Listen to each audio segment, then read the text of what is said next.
The day Noah Bennett discovered that the woman who destroyed his father now wanted his heart, he stood in the rain outside her glass tower, his son's hand trembling in his own.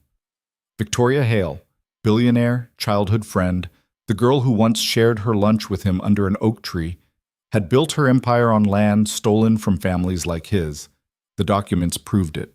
The lawyers confirmed it. And somehow, impossibly, she claimed she never knew. But Noah knew the truth about powerful people. They always knew. They just didn't care until it was too late. If you want to see how a chance meeting unravels a conspiracy 20 years in the making, stay with me until the end. Hit that like button and drop a comment with your city so I can see how far this story travels. The cafe smelled like burnt espresso and someone's overly optimistic attempt at cinnamon rolls. Noah Bennett pushed through the door with one hand while the other gripped his son's backpack, already calculating whether he had time to grab coffee before the sitter's meter ran out. Probably not. Definitely not. Dad, can I get hot chocolate? We'll see. The universal parent answer that meant no, but bought you 30 seconds of peace. The place was packed with the usual Manhattan morning crowd. People shouting into phones, laptops glowing, the acoustic version of some pop song struggling to be heard over the espresso machine's death rattle. Noah scanned for an empty table and found nothing. Great. Just great. There's a spot. His son Ethan pointed toward the window. That's taken, buddy. No, it's not. That lady's leaving. Noah followed his gaze. A woman sat alone at a corner table, perfectly still amid the chaos. She wasn't on her phone, wasn't reading, just sitting there with a cup of something untouched, watching the room like she was waiting for someone who would never show. She was maybe 30, dressed in clothes that cost more than his rent. Navy suit, no jewelry except a watch that caught the light when she moved. Dark hair pulled back in a way that looked effortless but probably took 20 minutes. The kind of beautiful that made you aware of your worn jacket and the coffee stain on your collar from 2 days ago that you kept forgetting to treat. Then she looked up. Their eyes met across the crowded room, and something shifted. Recognition flickered across her face, not the polite kind when you think you know someone from the gym or the subway. Real recognition, the kind that reaches back through years and pulls something forward. Noah felt it too, that weird déjà vu sensation that made his skin prickle. He didn't know her.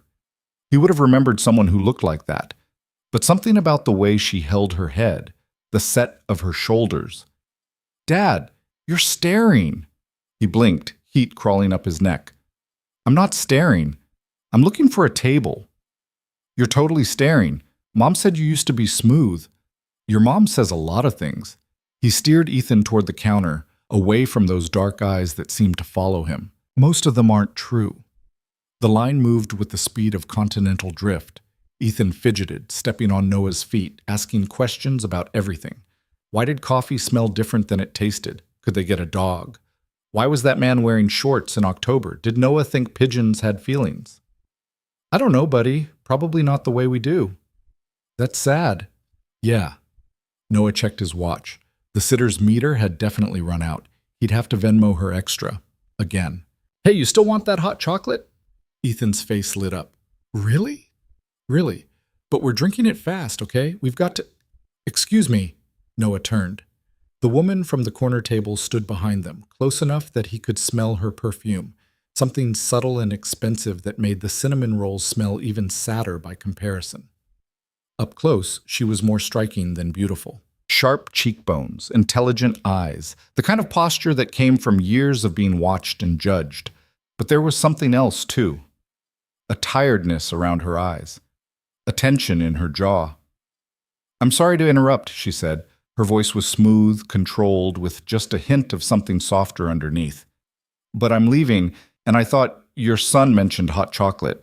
The barista just made mine wrong. She held up a to-go cup. It's untouched, still hot, if you'd like it. Noah stared at her. You're giving my kid your drink? I can buy him a new one, she said quickly. I didn't mean to. I just thought, no, that's really kind. But we're good. Thank you. She nodded, stepping back. Of course. I'm sorry. There was an awkward beat. Ethan looked between them like he was watching a tennis match. Do I know you? Noah heard himself ask. She went very still. I don't think so. You seem familiar. I have one of those faces. But her hand tightened on the cup, knuckles going white. I'm late for a meeting. She turned to leave, moving with the kind of grace that parted crowds automatically. Noah watched her go, that strange feeling still prickling at the base of his skull. At the door, she paused, glanced back. Their eyes met again. Then she was gone. That was weird, Ethan announced. Yeah. Noah rubbed his face. Yeah, it was. When they finally got their order and found a table, the one she'd vacated still warm, Noah noticed something tucked under the saucer. A business card. Heavy stock, minimalist design. Just a name and a number. Victoria Hale, Chief Executive Officer. Hale Industries. The coffee he'd just sipped turned to acid in his stomach. Hale Industries. One of the biggest real estate development firms in the country. The company that had bought up half of his hometown in upstate New York over the past decade. The company that... No, it couldn't be the same one. Dad? You okay?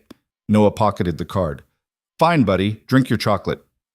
But he wasn't fine because he'd just Googled Hale Industries on his phone and the search results were filling with images of her. Victoria Hale, 30-year-old CEO, who'd inherited her father's company and transformed it into a multi-billion-dollar empire. Victoria Hale, who'd been featured in Forbes, Fortune, The Wall Street Journal. Victoria Hale, who apparently collected modern art and sat on the boards of 3 hospitals. Victoria Hale, who was looking at him in those photos with the same tired eyes she'd had in the cafe. He clicked on an older article, one from a smaller paper, a profile piece from when she'd first taken over the company. And there, buried in the 3rd paragraph, was a detail that made his hands go cold. Before moving to Manhattan at age 12, Hale grew up in Millbrook, New York, where her father worked in construction management. Millbrook, his hometown, the place he hadn't been back to in 15 years, not since his father's funeral, not since they'd lost everything. Noah's fingers trembled as he scrolled further, looking for more information. But that was it. One sentence. One tiny breadcrumb leading back to a shared past he couldn't quite remember. Dad, we're going to be late. Right, yeah. He locked his phone, drained his coffee even though it had gone lukewarm. Let's go. The rest of the day passed in a blur of meetings he barely heard and emails he answered on autopilot. Noah worked in marketing for a mid-sized pharmaceutical company, the kind of job that paid just enough to keep Ethan fed and clothed, but not enough for anything resembling security. His desk was a disaster of Post-it notes and coffee rings, wedged between 2 guys who spent their lunch breaks arguing about fantasy football. He tried to focus on the presentation he was supposed to be revising, market analysis, target demographics, bullet points that all looked the same. But his mind kept drifting back to the cafe, to Victoria Hale, to Millbrook. At 3 p.m., his phone buzzed. Unknown number. This is Victoria Hale. I apologize for leaving my card so abruptly this morning. I wanted to ask, did we know each other in Millbrook? I can't stop thinking that we did. Noah stared at the message. His first instinct was to delete it, block the number. Whatever connection they might have had was buried under too many years and too much grief. He didn't need complications. He definitely didn't need billionaire CEOs digging around in his past. But his fingers moved anyway, typing before his brain could stop them. I think we might have. When did you leave? The response came within seconds. August 2008. I was 12. You? Same year. I was 14. Can we talk? In person? Noah hesitated. Every rational part of him screamed to say no. But there was something in those messages, a vulnerability between the lines, that sounded nothing like the polished CEO in the photos. When? Tonight? I know a place. Quiet. Private. I can send a car. I have my son. Bring him. There's a garden. He can play while we talk. Noah looked at the card on his desk, at the embossed letters that probably cost more than his weekly grocery budget. Okay. Where? Bunt. The car that picked them up was a black sedan with leather seats and a driver who didn't speak except to confirm their destination. Ethan was thrilled, pressing his face to the window, asking Noah if they were rich now. Nobody. We're definitely not rich. Then why are we in a fancy car? Because a lady wants to talk to me about something. What lady? Someone I might have known when I was your age. Ethan considered this. Was she your girlfriend? What? No, we were kids. Kids can have girlfriends. Tommy in my class has 3. Tommy sounds like trouble. He is. He put glue in Sarah's hair. The restaurant was in a part of Manhattan Noah usually avoided, the kind where the buildings had doormen and the restaurants didn't list prices on the menus. The driver pulled up to a townhouse with ivy climbing the walls and discreet gold lettering above the door. This is it? Noah asked. Miss Hale is in the private garden, 3rd floor. Of course she was. Inside, a hostess in elegant black led them up narrow stairs to a rooftop space that shouldn't exist in Manhattan, but somehow did. A garden, lush and green, with fairy lights strung through the trees and a fountain trickling in the corner. And at a small table, Victoria Hale, now in jeans and a simple sweater, looking more human than she had that morning. She stood when she saw them. Noah, thank you for coming. This is Ethan, Noah said, his hand on his son's shoulder. Hi, Ethan. Do you like gardens? Ethan nodded shyly. There are koi fish in the pond, and the chef said he'd make whatever you want for dinner, even if it's not on the menu. Even chicken nuggets? Especially chicken nuggets. Ethan looked at Noah, who nodded. The boy scampered off toward the pond, leaving the 2 adults alone. Victoria gestured to the table. Please. Noah sat, acutely aware of how out of place he felt. So, Millbrook. Millbrook, she echoed. She poured water from a carafe, her hands steady. I've been trying to remember, I think, the elementary school, near the woods? Oak Ridge Elementary. Yes. Something flickered in her eyes. There was a boy. He used to sit alone at lunch, under the oak tree by the fence. Noah's chest tightened. That was me. I thought so. She smiled, but it was sad. I'm Victoria, but back then, Vicky. The name came out of him like a breath he'd been holding for 18 years. You were Vicky Chen. Her face crumbled just for a second before she caught herself. You remember. You shared your lunch with me, every day for, I don't know, months? Your mom was sick. You told me you didn't like taking food from home because she needed it more. Noah had to look away. The memory was sharp, cutting.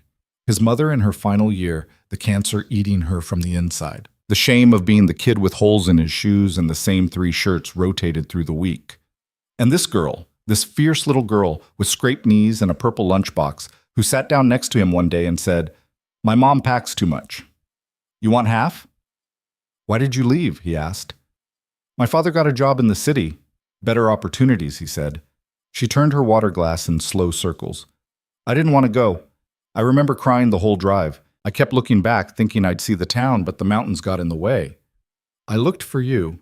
After you left, my dad said your family moved away fast. We did. My father, he wasn't good at goodbyes. She paused. What about you? When did you leave? The same year, a few months after you. My mom died in September. My dad couldn't handle it. We moved to the city. He thought a fresh start would help. Did it? No. Noah watched Ethan crouching by the pond, counting fish. He drank himself to death by the time I was 20. Left me with debt and a kid I didn't know I was having. Ethan's mother? Girlfriend from college. It wasn't serious. She got pregnant. We tried to make it work. She lasted until Ethan was 2, then decided motherhood wasn't for her. I got a lawyer in full custody. Haven't heard from her since. Victoria was quiet for a long moment. I'm sorry for all of it. Don't be. I've got Ethan. That's enough. A waiter appeared with menus, but Victoria waved him away. Just bring us the tasting menu and chicken nuggets for the young man. When they were alone again, Noah leaned forward. Why did you want to see me? It can't just be nostalgia. Can't it? Victoria, you're a billionaire CEO. I'm a single dad who works in a cubicle. You don't invite people like me to rooftop gardens for old time's sake. She flinched. You're right. I'm sorry. I shouldn't have. I'm not saying I want to leave. I'm saying, tell me the truth. She met his eyes. The vulnerability was back, raw and unguarded. Because when I saw you this morning, for the first time in years, I felt like I was home. And I didn't realize until that moment how lost I've been. Noah didn't know what to say to that, so he just nodded. The food came in waves, small, beautiful plates that tasted better than anything Noah had eaten in years. They talked as they ate, carefully at first, then with growing ease. She asked about his job, his life, what he did for fun. He asked about her company, her work, how she'd ended up running a billion-dollar empire at 30. My father groomed me for it, she said, pushing asparagus around her plate. He didn't have sons, so I became the son he wanted. Business school at 20, VP at 24, CEO at 28, when he had his first heart attack. Is he still alive? Barely. He's in a care facility now, early onset dementia. Most days he doesn't know who I am. I'm sorry. Don't be. We were never close, not the way... She stopped. Not the way I wanted. Ethan returned then, chicken nugget fueled and full of questions about the koi. Victoria answered each one with surprising patience, even getting up to show him how to identify the different varieties. Noah watched them, something warm and uncomfortable settling in his chest. This was dangerous, this feeling, this ease. When Ethan finally wore himself out and curled up on a garden bench, half asleep, Victoria sat back down across from Noah. I need to tell you something, she said quietly. Okay. My company, Hale Industries, we've done a lot of development in upstate New York over the past decade, including Millbrook. Noah went still. I know. You do? I Googled you after the cafe. Then you know we've acquired significant land there, built commercial spaces, residential complexes. It's been profitable. I'm sure it has. Noah. She reached across the table, stopped just short of touching his hand. I want you to know that I didn't. I never made the connection between Millbrook and my past. It was just another project to me, another investment. Why are you telling me this? Because this afternoon, I was in a meeting about the next phase of development, and one of my analysts mentioned a property we acquired 8 years ago, 15 acres near the old quarry. The file said it was purchased from... Her voice cracked. From James Bennett? Noah's blood turned to ice. That was my father's land. I know, I didn't remember until today, but when I saw the name, I went back through the records. And Noah, I think there's something wrong. What do you mean? The purchase price. It was absurdly low, well below market value, even for that time. And there are notes in the file about complications, liens that didn't exist, title issues that were fabricated. Noah stood up so fast his chair scraped across the stone. Are you telling me your company scammed my father? I don't know, but I'm going to find out. He sold that land to pay for my mother's hospital bills. He was desperate, grieving, and someone took advantage of him? Noah, please, no. He moved to Ethan, scooping up his sleeping son. We're leaving. Let me help. Let me look into this. If something wrong happened, I'll make it right. You can't make it right. My father drank himself to death because he lost everything. Because people like you... He stopped, swallowed the rage building in his throat. Stay away from us. He left without looking back, Ethan heavy in his arms, the fairy lights and the fountain and the elegant garden blurring into nothing. Victoria called his name once, but he didn't stop. Couldn't stop. The driver was waiting. Noah climbed in, gave his address in a voice that shook. Are you okay, Dad? Ethan mumbled against his shoulder. Yeah, buddy, we're okay. But he wasn't. Because now he knew. Now he understood why his father had come home that day with papers and a bottle and eyes that wouldn't meet Noah's. Why he'd said, it's done. It's all done. Why he'd never talked about it again. Someone had taken everything from them. And that someone had been working for the girl who'd once shared her lunch under an oak tree. Noah stared out the window as Manhattan blurred past, the card still in his pocket burning like a brand. Victoria Hale, Vicky Chen, the girl who'd been kind when no one else was. The woman who'd built her empire on bones. His phone buzzed. A message. I'm sorry. I'm going to fix this. I promise. Noah deleted it, blocked the number. But he knew.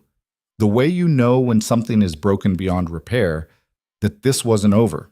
Not even close. When he got Ethan home and tucked into bed, Noah sat in the dark living room with a beer he didn't drink and the card he should have thrown away. He turned it over and over in his hands, the embossed letters catching the streetlight from outside.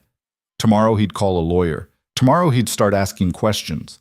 Tomorrow he'd find out exactly what had happened to his father's land. But tonight, he let himself remember. The girl under the oak tree, the purple lunchbox, the way she'd looked at him that morning in the cafe, like she was seeing someone she'd lost and found and lost again. Tomorrow he'd hate her. Tonight, he just felt tired. His phone buzzed again. Different number. "It's Victoria. I know you blocked me. I don't blame you. But please, let me show you what I found. You deserve to know the truth. Whatever it is." Noah stared at the message for a long time. Then, against every instinct screaming at him to let it go, he typed one word. "Where?" The response came immediately. "My office. Tomorrow. 9 a.m. I'll send the address. Come alone." "Why alone?" "Because what I'm about to show you could destroy my company, and I need to know I can trust you before I decide what to do about it." Noah sat back, his heart hammering. This was insane. Meeting with her, trusting her, believing that she actually wanted to help rather than cover her own ass. But the alternative was not knowing, living with questions, letting his father's memory stay buried under lies. "I'll be there," he typed. Then he finished his beer, threw away the card, and sat in the dark until dawn. Noah didn't sleep. He lay in bed watching headlights crawl across the ceiling, running scenarios in his head until they all blurred together. What could Victoria possibly show him that would make any of this better? Documents proving her company had legally screwed his father? An apology written on letterhead worth more than his annual salary? At 6 a.m. he gave up, showered, and made Ethan breakfast while his son complained about having to go to the sitter's house again. "I know, buddy. I'm sorry that this won't take long. You said that yesterday. Yesterday was different. How?" Noah flipped a pancake, watched it land crooked. "Just trust me, okay?" Ethan stabbed at his eggs with the resignation of a kid who'd learned early that adults didn't always have answers. Noah's chest ached watching him. 8 years old and already building walls. He got that from his father. The address Victoria sent led to a glass tower in Midtown, all sharp angles and reflective surfaces that made Noah's eyes hurt. The lobby was marble and steel, intimidatingly clean, with security guards who looked like they bench-pressed compact cars for fun. "Noah Bennett," he told the desk. "I have a meeting with Ms. Hale." The guard checked his screen, made a call, then handed Noah a visitor badge that probably cost more than his phone. 42nd floor, elevator bank C. The elevator was glass too, because of course it was. Noah watched Manhattan drop away beneath him, his stomach lurching with each floor. When the doors opened, a young woman in a crisp suit was waiting. "Mr. Bennett, I'm Sarah, Ms. Hale's assistant. She's waiting in the conference room. Can I get you coffee? Water?" "I'm fine." "Right this way." The office was exactly what he expected. Floor-to-ceiling windows, modern art that probably had meanings he didn't understand, furniture that looked uncomfortable on purpose. Employees moved through the space with quiet efficiency, everyone dressed like they'd stepped out of a catalog Noah couldn't afford to browse. Sarah led him to a conference room at the end of the hall. Victoria stood at the window, her back to the door, silhouetted against the skyline. She'd tied her hair back again, wore another suit that fit like it was made for her. Probably was. "Mr. Bennett," Sarah announced. Victoria turned. She looked worse than yesterday, circles under her eyes, tension in her jaw, like she hadn't slept either. "Thank you, Sarah. Hold my calls." "All of them?" "All of them." The door clicked shut. They were alone. "Thank you for coming," Victoria said. "You said you found something." "I did." She gestured to the table where file folders were spread out in neat rows. "Sit, please." Noah sat. Victoria took the chair across from him, not at the head where he expected. Equal footing, or at least the appearance of it. "I spent all night going through records," she said. "The land acquisition from your father. The company we used was a subsidiary, Bennett Holdings. They specialize in rural development, smaller projects that don't go through our main office." "Okay." The transaction was handled by a man named Richard Voss. He was VP of Acquisitions at the time. Still is, actually. 40 years with the company. My father's right hand. Noah's jaw tightened. Get to the point. Victoria opened the first folder. Inside were photocopies of documents, deeds, contracts, letters. She pushed them across the table. Your father's land was appraised at $1.2 million in 2008. The market was crashing, so maybe it was worth less. Maybe $900,000, conservative estimate. How much did you pay him? $85,000. The number hit Noah like a fist. What? There's more. According to these records, your father had outstanding liens on the property. Back taxes, penalties, a second mortgage. The liens totaled just over $1 million. Selling at $85,000 barely covered the debt. That's impossible. My father owned that land outright. My grandfather bought it in the 70s. There was no mortgage. I know. Victoria opened another folder. Because I pulled the county records this morning. Had a lawyer friend do it as a favor, off the books. The liens don't exist. They were fabricated. Noah's hands shook as he reached for the documents. The county records showed clean title, no debt, nothing. Just his grandfather's name and then his father's, transferred in 1994. The Hale Industries paperwork showed a completely different picture. Liens, claims, legal threats. They forged these, Noah said. Yes.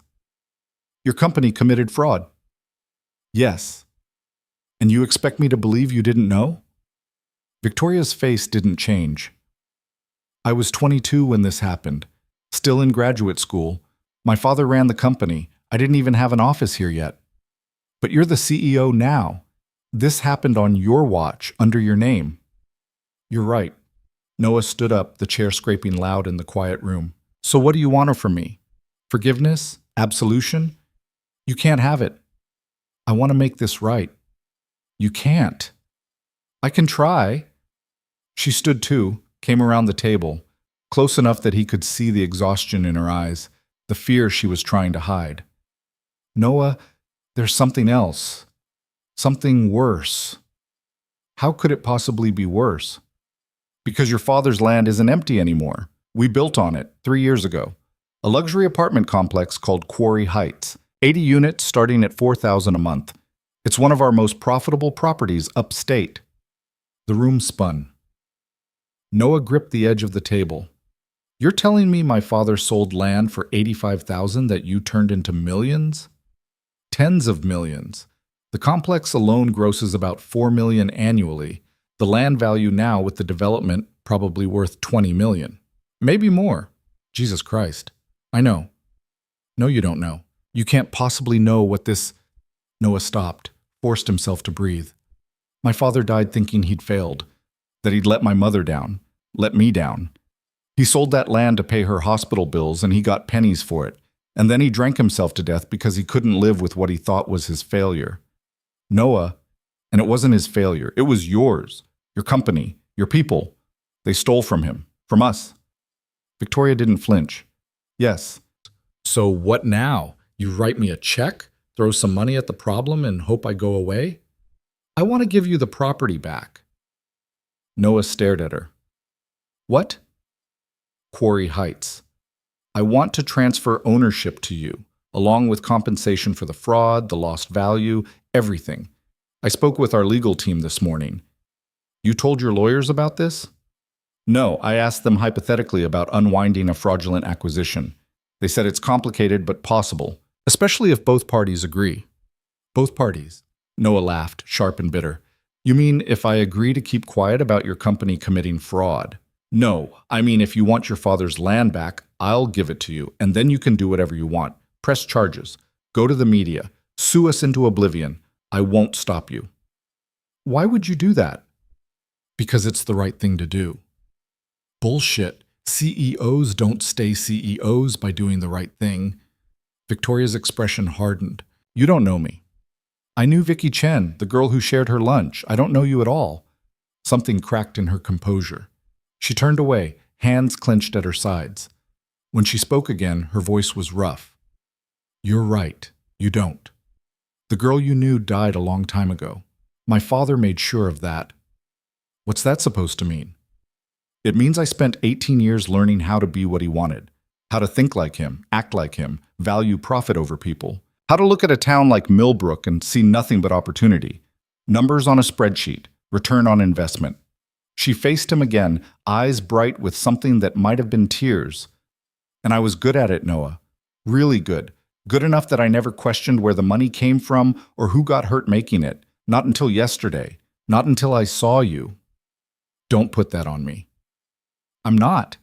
I'm just telling you the truth. Seeing you, it reminded me of who I used to be before all this. And I realized I don't like who I've become. Noah wanted to stay angry, wanted to hold on to the rage that had kept him awake all night. But something in her voice, in the way she stood there looking lost in her own office, it undermined his certainty. Even if you wanted to give back the land, he said slowly, your board would never allow it. You'd be admitting to fraud, opening the company up to lawsuits. It would be corporate suicide. I know. So this is just talk, a nice gesture that means nothing. It means I'm willing to try, if you'll let me. Before Noah could respond, the conference room door opened. A man in his 60s walked in, gray-haired and barrel-chested, wearing a suit that probably cost more than Noah's car. He had the kind of face that had forgotten how to smile genuinely years ago. Victoria, he said, we have the quarterly review in 10 minutes. You're needed in... He stopped, seeing Noah. I'm sorry, I didn't realize you had someone here. Richard? Victoria's voice went cold. This is Noah Bennett. Noah, this is Richard Voss, VP of Acquisitions. The man who'd handled his father's land sale. Noah felt his hands curl into fists. Voss's expression didn't change, but something shifted in his eyes. Recognition, maybe, or calculation. Bennett, that name sounds familiar. It should, Victoria said. His father owned the land we built Quarry Heights on. Ah, yes, Voss nodded. I remember that acquisition, tricky title issues if I recall, but we managed to resolve them. There were no title issues, Noah said. You fabricated them. The temperature in the room dropped 10 degrees. Voss looked at Victoria. I'm sorry, what is this? I've been reviewing the Bennett acquisition, Victoria said. The documentation doesn't match county records. The liens we claimed existed. They don't appear anywhere in the official registry. Voss went very still. I'm sure there's an explanation. Clerical errors, perhaps. It was 8 years ago. The errors total over $1 million in fabricated debt. That's a serious accusation, Victoria. It's a serious crime, Richard. The two of them stared at each other, and Noah realized he was watching a war happen in silence. Power dynamics he didn't fully understand but could feel pressing against his skin. Perhaps we should discuss this privately, Voss said finally. Mister, Bennett deserves to hear this. It's his father's land. Was his father's land. We purchased it legally through proper channels. If there were administrative inconsistencies, they don't invalidate the sale. They do if the sale was predicated on fraud. Voss's jaw tightened. Be very careful, Victoria. Your father built this company on acquisitions like Bennett's. Aggressive, yes, complicated, absolutely, but legal. If you start second-guessing every deal from his era, you'll unravel everything we've built. Maybe it needs to be unraveled. You don't mean that. Don't I? Victoria moved closer to Voss, and despite the height difference, she suddenly seemed larger. How many other properties did we acquire this way? How many other families did we lie to? We provided opportunities, jobs, development. We turned dying towns into thriving communities. We stole from desperate people. We made offers. They accepted. That's business. That's predatory. Voss glanced at Noah, then back to Victoria. His voice dropped, became almost gentle. I understand you're upset, but you need to think about what you're suggesting. Going public with this would destroy shareholder value, invite investigations. We could lose everything. I don't care. Your father would. Victoria flinched like she'd been slapped. My father has dementia. He doesn't even remember my name most days. All the more reason to protect his legacy. His legacy is built on fraud. His legacy is this company. Every employee, every project, every dollar that goes to charity and research and scholarships, that's his legacy. And yours now. Are you really willing to destroy it for one property acquisition gone wrong? Noah watched Victoria's face cycle through emotions, anger, guilt, uncertainty. He realized Voss knew exactly what he was doing, knew exactly which buttons to push. "Get out," Victoria said quietly. "Victoria, get out of this room, now." Voss looked like he wanted to argue. Then he smoothed his tie, nodded once to Noah with something that might have been contempt, and left. The door closed with a soft click. Victoria sagged against the table. "I'm sorry you had to see that."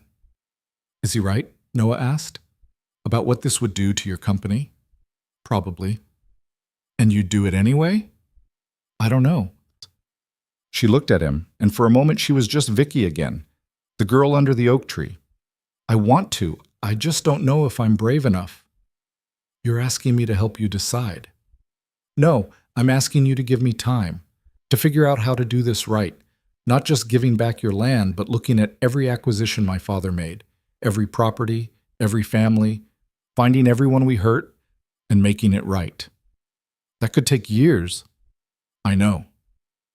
"Your board would never approve it. Then I'll do it without their approval." "They'd fire you." "Let them." Victoria straightened, something settling in her expression. Determination, maybe.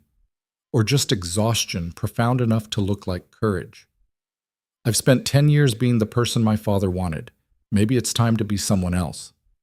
Noah studied her, trying to reconcile the billionaire CEO with the girl he'd known, trying to decide if she meant any of this or if it was just guilt talking. Rich people were good at feeling guilty when it cost them nothing.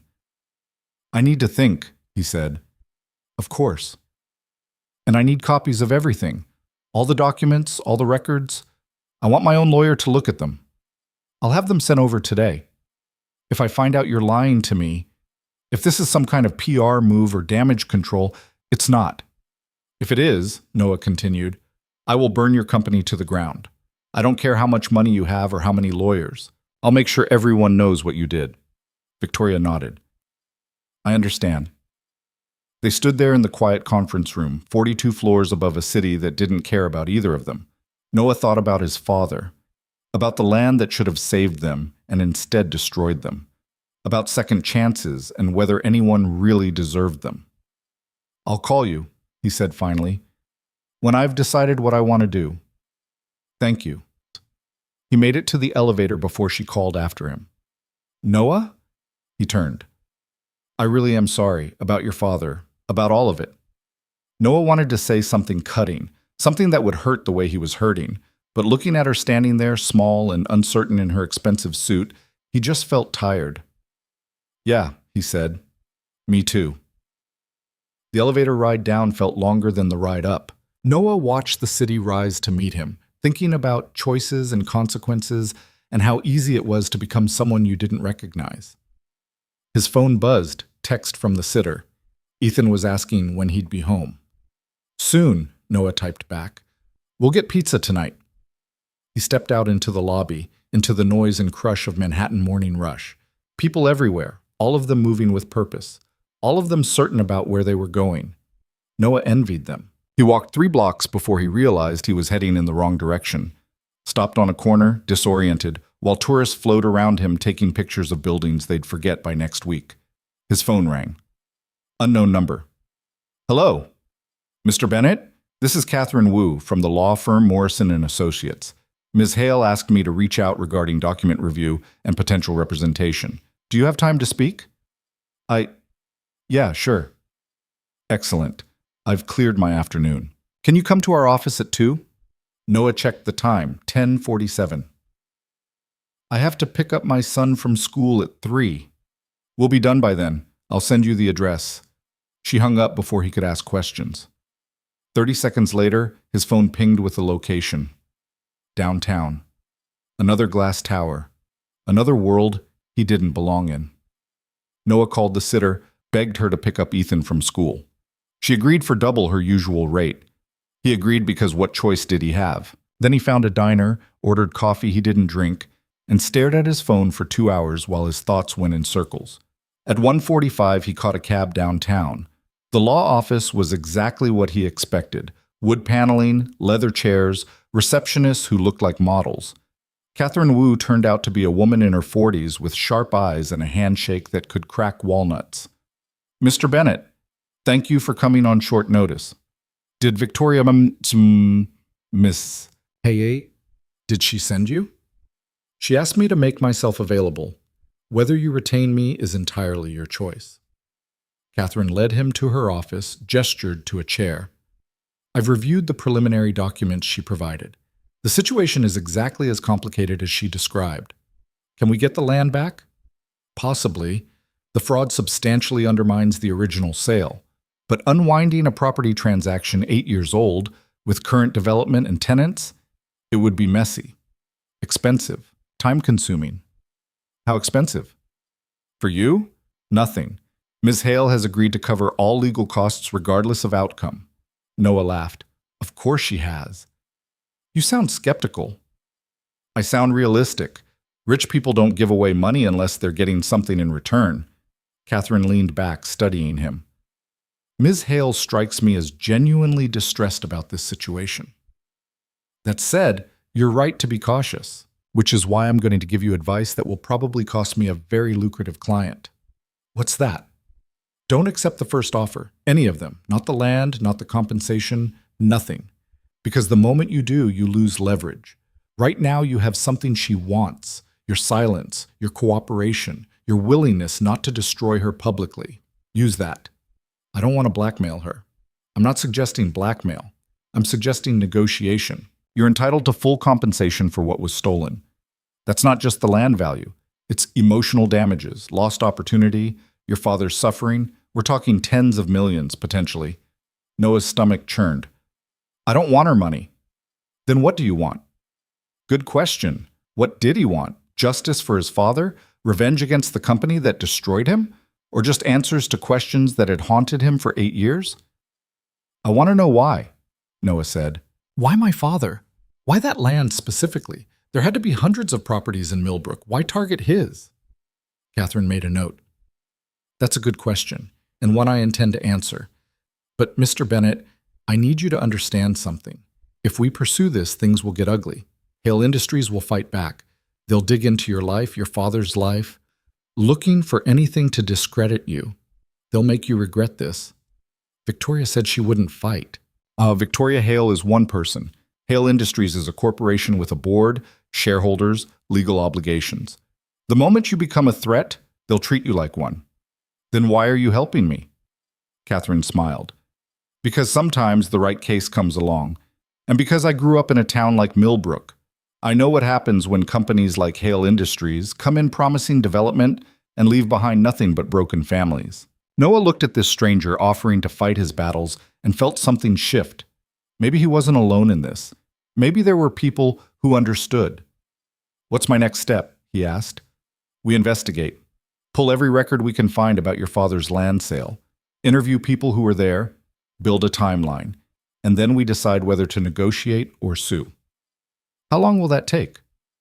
Weeks, minimum. Maybe months. Noah thought about Ethan, about his job that barely covered rent, about how complicated his life was about to become. Okay, he said, let's do it. They shook hands.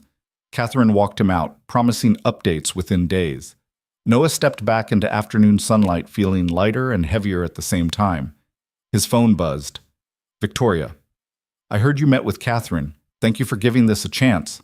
Noah stared at the message. Then typed, Don't thank me yet. Her response came immediately. Fair enough. He pocketed his phone and started walking. No destination, just movement.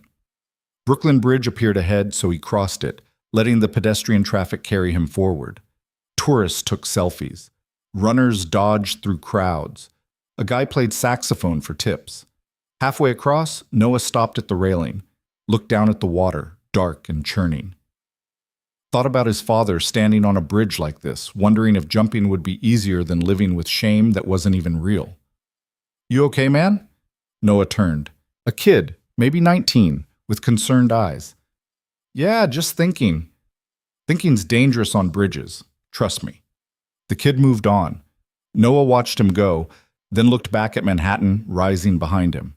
Victoria was somewhere in there, in her glass tower, probably in another meeting, making another $1 million. But she'd also spent all night digging through records to find the truth. She'd stood up to her VP. She'd offered to destroy her own company to make things right. Maybe she meant it. Maybe she didn't. Noah wouldn't know until he pushed. He pulled out his phone, called Catherine. "Mr. Bennett?" "I want to know everything," Noah said. "Every property Hale Industries acquired in Millbrook, every family they bought from. I want names, dates, prices, all of it." "That's a substantial request. Can you do it?" "Yes, but it will take time, and it will make them nervous." "Good. Let them be nervous." Catherine was quiet for a moment. "You're sure about this?" Noah watched the sun glint off the water, making it look almost clean. "No, but I'm doing it anyway. That's the spirit. I'll be in touch." She hung up. Noah pocketed his phone and finished crossing the bridge. On the Brooklyn side, he caught a train home, squeezed between commuters who all looked as tired as he felt. By the time he picked up Ethan, ordered pizza, and got through homework and bath time, it was nearly 9. His son fell asleep asking questions about why they couldn't have a dog. His small hand curled against Noah's arm. Noah sat in the dark, listening to Ethan breathe, thinking about the girl who'd shared her lunch and the woman who might destroy herself trying to make things right. His phone glowed with a new message. "Victoria again. Richard came to my office after you left. He said pursuing this would be a mistake, that I'm letting emotions cloud my judgment. He might be right." Noah waited to see if there was more. "But I'm doing it anyway. Starting tomorrow, I'm launching an internal review of every acquisition my father made. Full transparency. If we find fraud, we report it. If we owe restitution, we pay it. Richard called it professional suicide. I call it overdue. Then, I wanted you to know, in case you change your mind about trusting me." Noah read the message 3 times. Then he typed, "Don't do this for me." Her response was immediate. "I'm not. I'm doing it for the girl under the oak tree, the one I forgot how to be." Noah put his phone down, looked at his sleeping son. Thought about the choices people make and whether you can ever really come back from becoming someone else. Outside, the city hummed and growled, indifferent to all of it. Somewhere across the river, Victoria Hale was probably still awake, staring at documents and wondering if she was brave enough to burn down everything she'd built. Noah understood the feeling. He'd been burning down his own life in slow motion for years. Maybe it was time to let someone else carry some of the fire. He picked up his phone one more time. "If you're serious about this," he typed, "I need to see Millbrook, the land, the development, all of it. I need to understand what we're actually fighting for." The reply came fast. "When? This weekend. I'll bring Ethan. I'll arrange everything." Noah turned off his phone before he could second-guess himself. Then he lay down next to his son and tried not to think about what he'd just agreed to. In the morning, everything would change. But tonight, for a few more hours, he could pretend his life was simple. The pretending didn't last long. Saturday morning arrived cold and gray, the kind of October day that promised rain but never quite delivered. Noah packed a bag for Ethan while his son bounced around the apartment asking questions that didn't have good answers. "Where are we going again?" "Upstate, to see where I grew up." "Why?" "Because I need to see something." "What?" "You'll understand when we get there." "But what are we seeing?" Noah zipped the bag harder than necessary. "Ethan, please, just trust me on this." His son went quiet, retreating to that place kids go when they sense their parents are barely holding it together. Noah felt like garbage about it, but didn't know how to explain that they were driving 2 hours to see land his dead father once owned, land that had been stolen through fraud, land that now had luxury apartments sitting on it, while Noah could barely afford their 1-bedroom walk-up. The car Victoria sent was waiting downstairs at 8. Not the sedan from before, but an SUV, black and sleek, with a driver who introduced himself as Marcus and immediately won Ethan over by knowing everything about dinosaurs. "My nephew's your age," Marcus said, pulling into traffic. "Kid can name every period of the Mesozoic era. Drives his mom crazy." "I'm more into space," Ethan said. "But dinosaurs are cool too." "Space is excellent. You know they found water on Mars?" "Really?"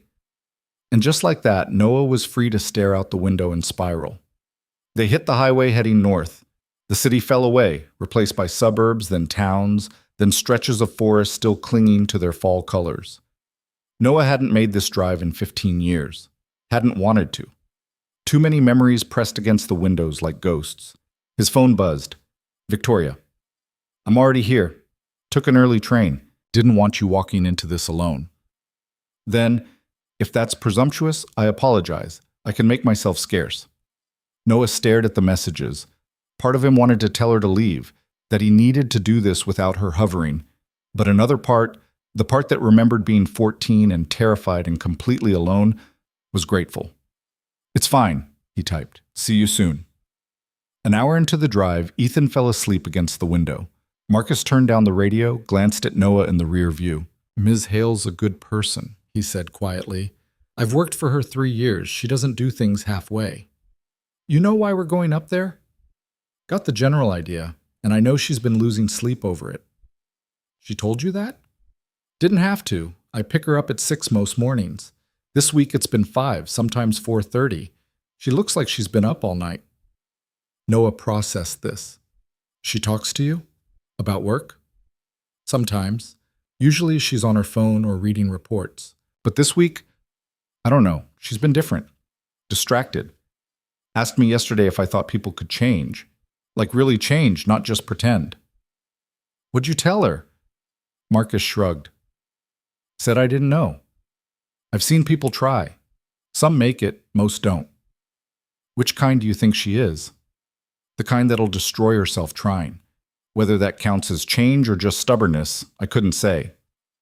They drove in silence after that. Noah watched the landscape roll past, getting more familiar with each mile. That gas station where his dad used to buy lottery tickets. The diner with the crooked sign. The turnoff to the state park where his mom took him hiking before she got too sick to walk. Then they were on Route 44, winding through hills that looked smaller than he remembered. And suddenly there was the town limit sign, Millbrook, population 4,200. Someone had spray-painted Dine above the population count. Charming, Marcus muttered. The town looked worse than Noah expected. Half the storefronts on Main Street were empty, windows soap-streaked and papered over. The pharmacy was now a Dollar General. The movie theater was gutted. Even the diner that had been there since the 50s had a for lease sign in the window. This is where you grew up? Ethan asked, awake now, and pressed against the glass. Yeah. It looks sad. It is sad. They passed the elementary school. Oak Ridge, still standing but smaller, shabbier. The playground equipment looked rusted. The oak tree was gone, just a stump now, chainsawed level with the ground. Something twisted in Noah's chest. Marcus pulled up to a small inn on the edge of town, the kind of place that advertised free continental breakfast and probably delivered stale muffins and watery coffee. Victoria stood outside, hands shoved in her coat pockets, looking cold and out of place in designer jeans and boots that had never seen actual mud. She straightened when she saw them. Noah climbed out, helped Ethan with his backpack. Hi, Victoria said. She looked nervous. How was the drive? Fine. This is Ethan. Ethan, this is Miss Hale. Victoria, she corrected, crouching to Ethan's level. It's nice to meet you properly.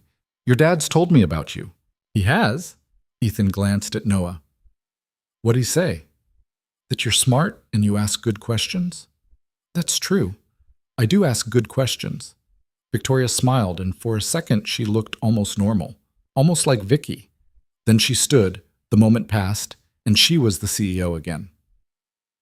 I booked rooms, she said to Noah. Figured you'd want to settle in first. The land is about 20 minutes from here. We can go whenever you're ready. Now, Noah said. I want to go now. Are you sure? It's almost lunch. Ethan might be hungry. Now. Victoria nodded. Okay, Marcus can drive us. I'll drive, Noah said. Just give me the address. They took the rental SUV, Noah behind the wheel because he needed something to control. Victoria sat in front, quiet, giving directions in a voice that got softer the closer they got. Ethan sat in back asking Marcus about dinosaurs again, blissfully unaware that the adults were all quietly falling apart. The roads got narrower, less maintained, potholes that probably froze solid in winter, forest pressing in on both sides, broken occasionally by driveways leading to houses that looked one hard winter away from collapse. Turn left here, Victoria said. Noah turned. The road climbed, curved, opened suddenly into a clearing, and there it was. Quarry Heights. The apartment complex rose from the landscape like something imported from a different planet.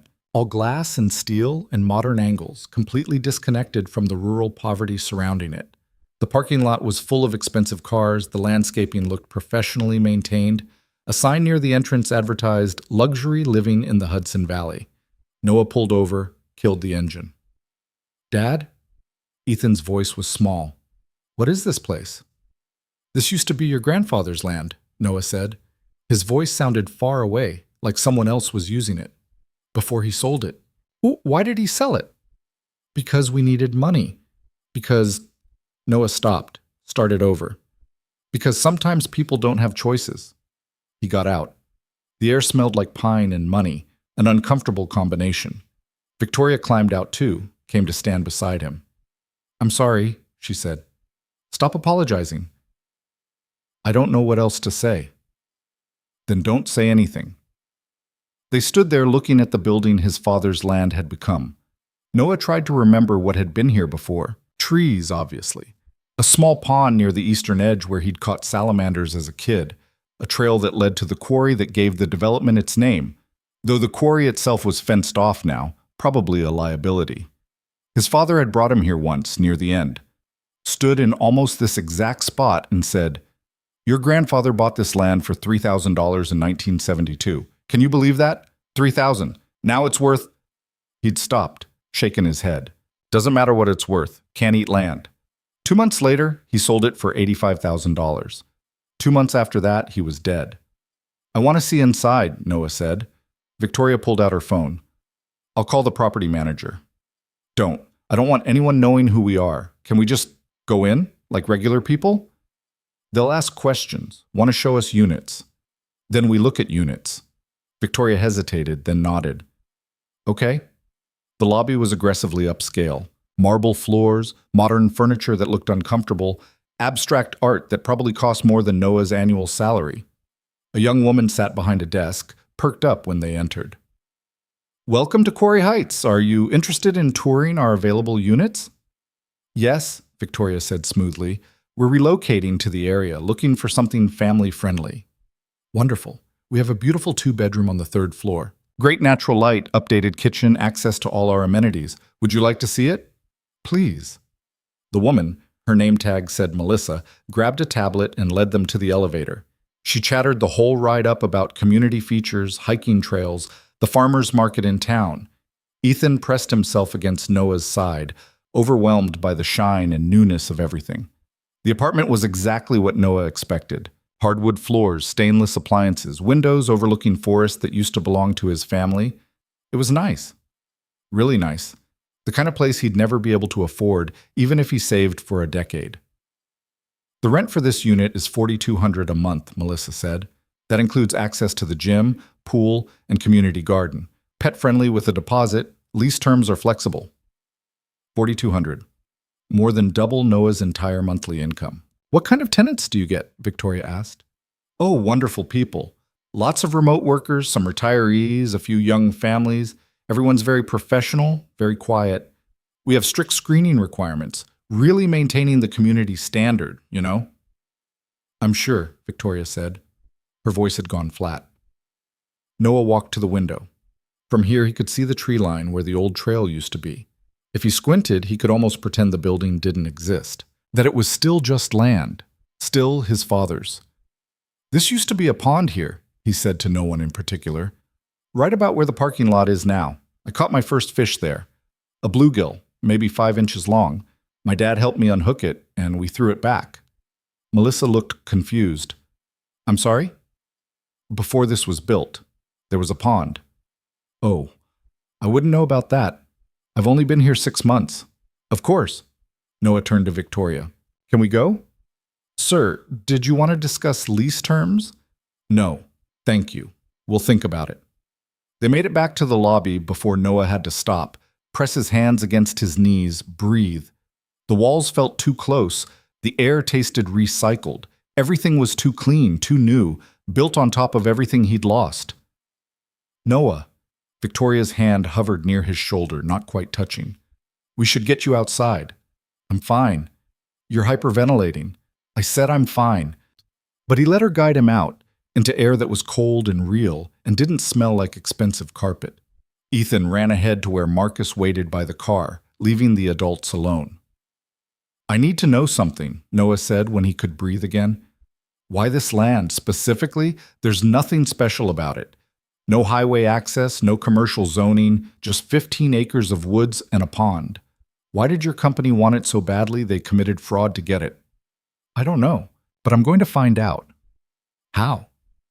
"Richard Voss handled the acquisition. He'll have records, notes, something explaining why this property mattered. I'll get them." "He's not going to just hand them over." "Then I'll take them. He works for me, Noah, not the other way around." She said it with such certainty that Noah almost believed her. Almost. They drove back to town in silence. Noah's hands shook on the wheel. He kept seeing the apartment, the marble lobby, the professional landscaping. Kept thinking about his father standing on this same land, not knowing that refusing to sell would have been the better choice, that holding on just a little longer would have meant survival instead of ruin.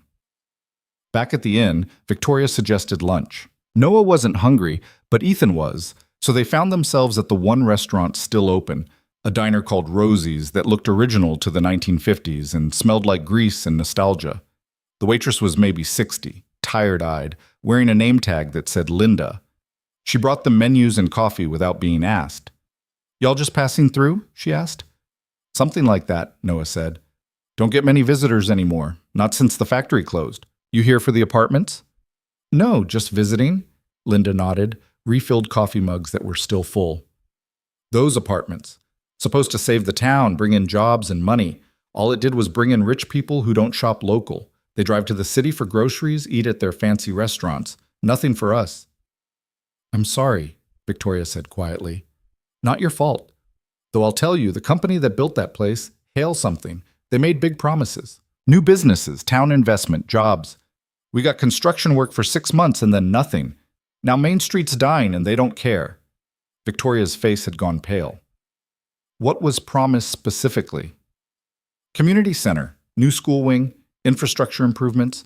It was in the paperwork when they bought up half the land around here. Said they were partnering with the town for development. Then the apartments went up and everything else disappeared." "Do you have copies of that paperwork?" Linda laughed. "Honey, I'm a waitress, but Dale over at the town hall might. He keeps everything. You looking to sue or something?" "Or something," Victoria said.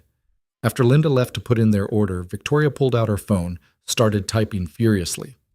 Noah watched her, trying to reconcile this focused, angry version with the nervous woman who'd crouched to talk to Ethan. "What are you doing?" "Emailing my legal team. If we made promises to this town, I want documentation, all of it." "Why?" "Because if we lied to these people, I'm going to fix it. You can't fix a whole town." "I can try." Their food came. Ethan demolished a burger while Noah pushed fries around his plate. Victoria's phone kept buzzing with responses that made her jaw tighter with each notification. "What?" Noah finally asked. "My legal team is being difficult, saying that reviewing old community agreements would open us up to liability, that it's not strategically sound." "They're probably right." "I don't care if they're right. I care about doing what we promised." "You can't save everyone, Victoria." She looked at him, eyes fierce. "Watch me."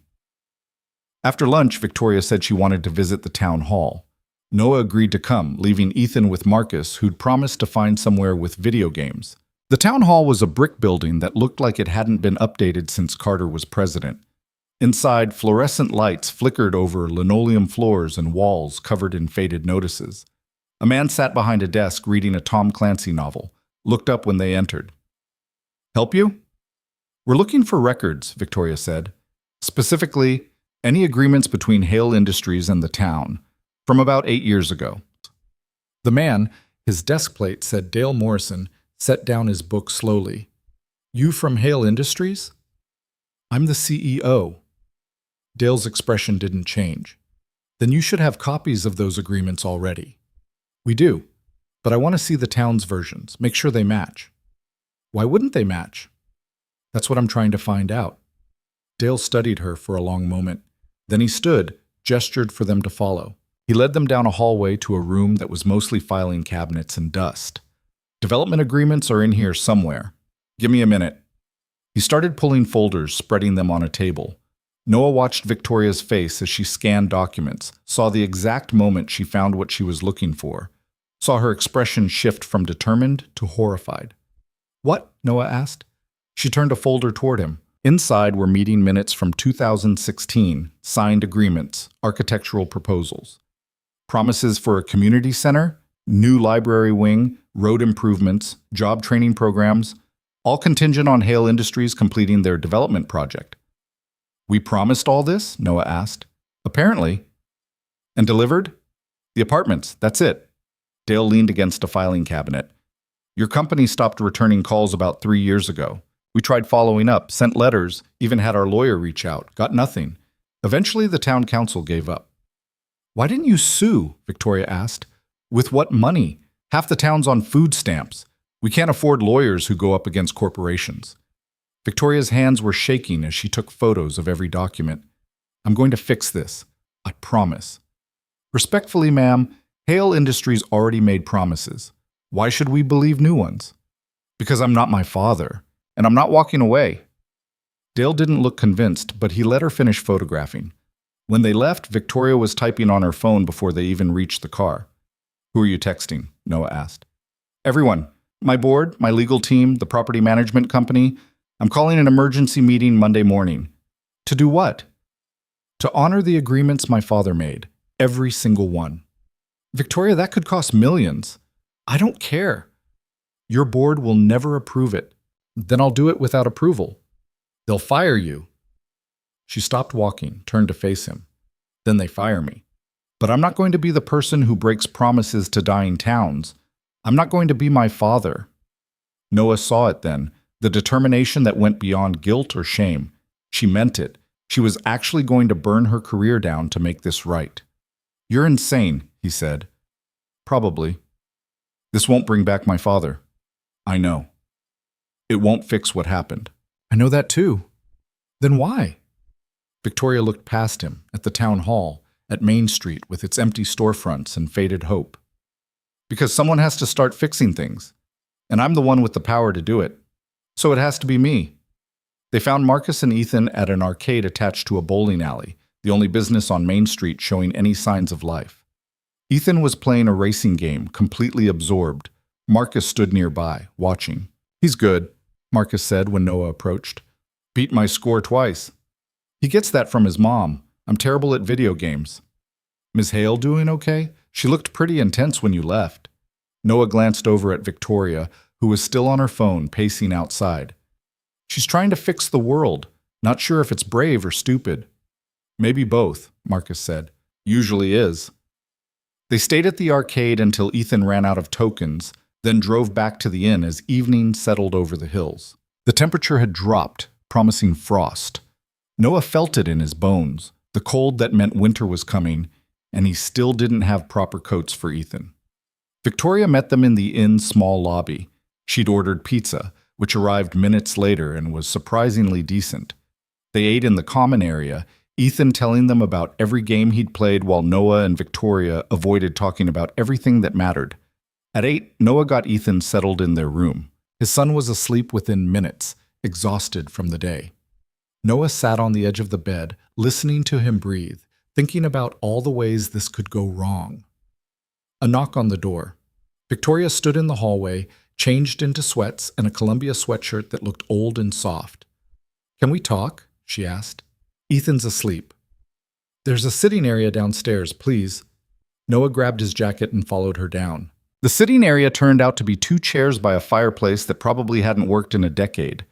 Victoria curled into one, looking younger and more vulnerable than she had any right to. "I spoke with my board," she said, "told them what I found, what we're going to do about it." "And?" "They think I'm having a breakdown. Suggested I take a leave of absence, get some rest." "Are you? Having a breakdown?" "Maybe. I don't know anymore." She pulled her knees up, wrapped her arms around them. "All I know is that I spent 10 years building my father's legacy, and it turns out his legacy is fraud and broken promises. And if I keep building it, I become him. And I can't be him, Noah. So don't be. It's not that simple." "Sure it is. You're the CEO.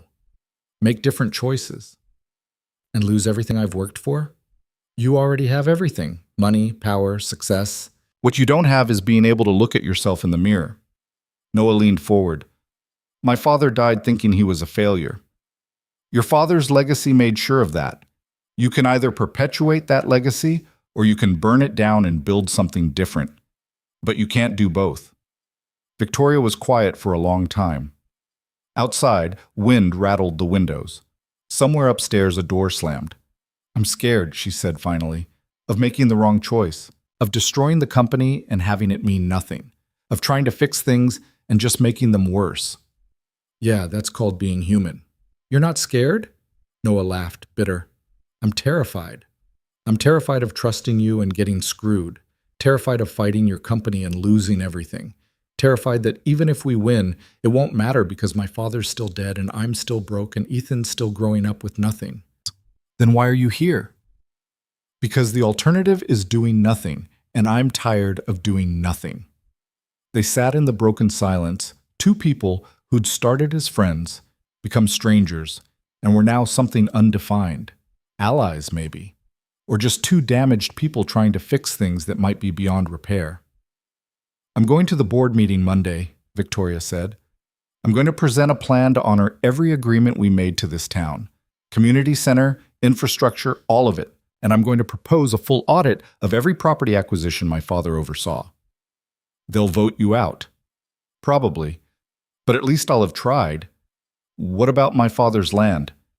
That's separate, personal. I'm working with legal to transfer ownership back to you regardless of what the board decides. They can block you.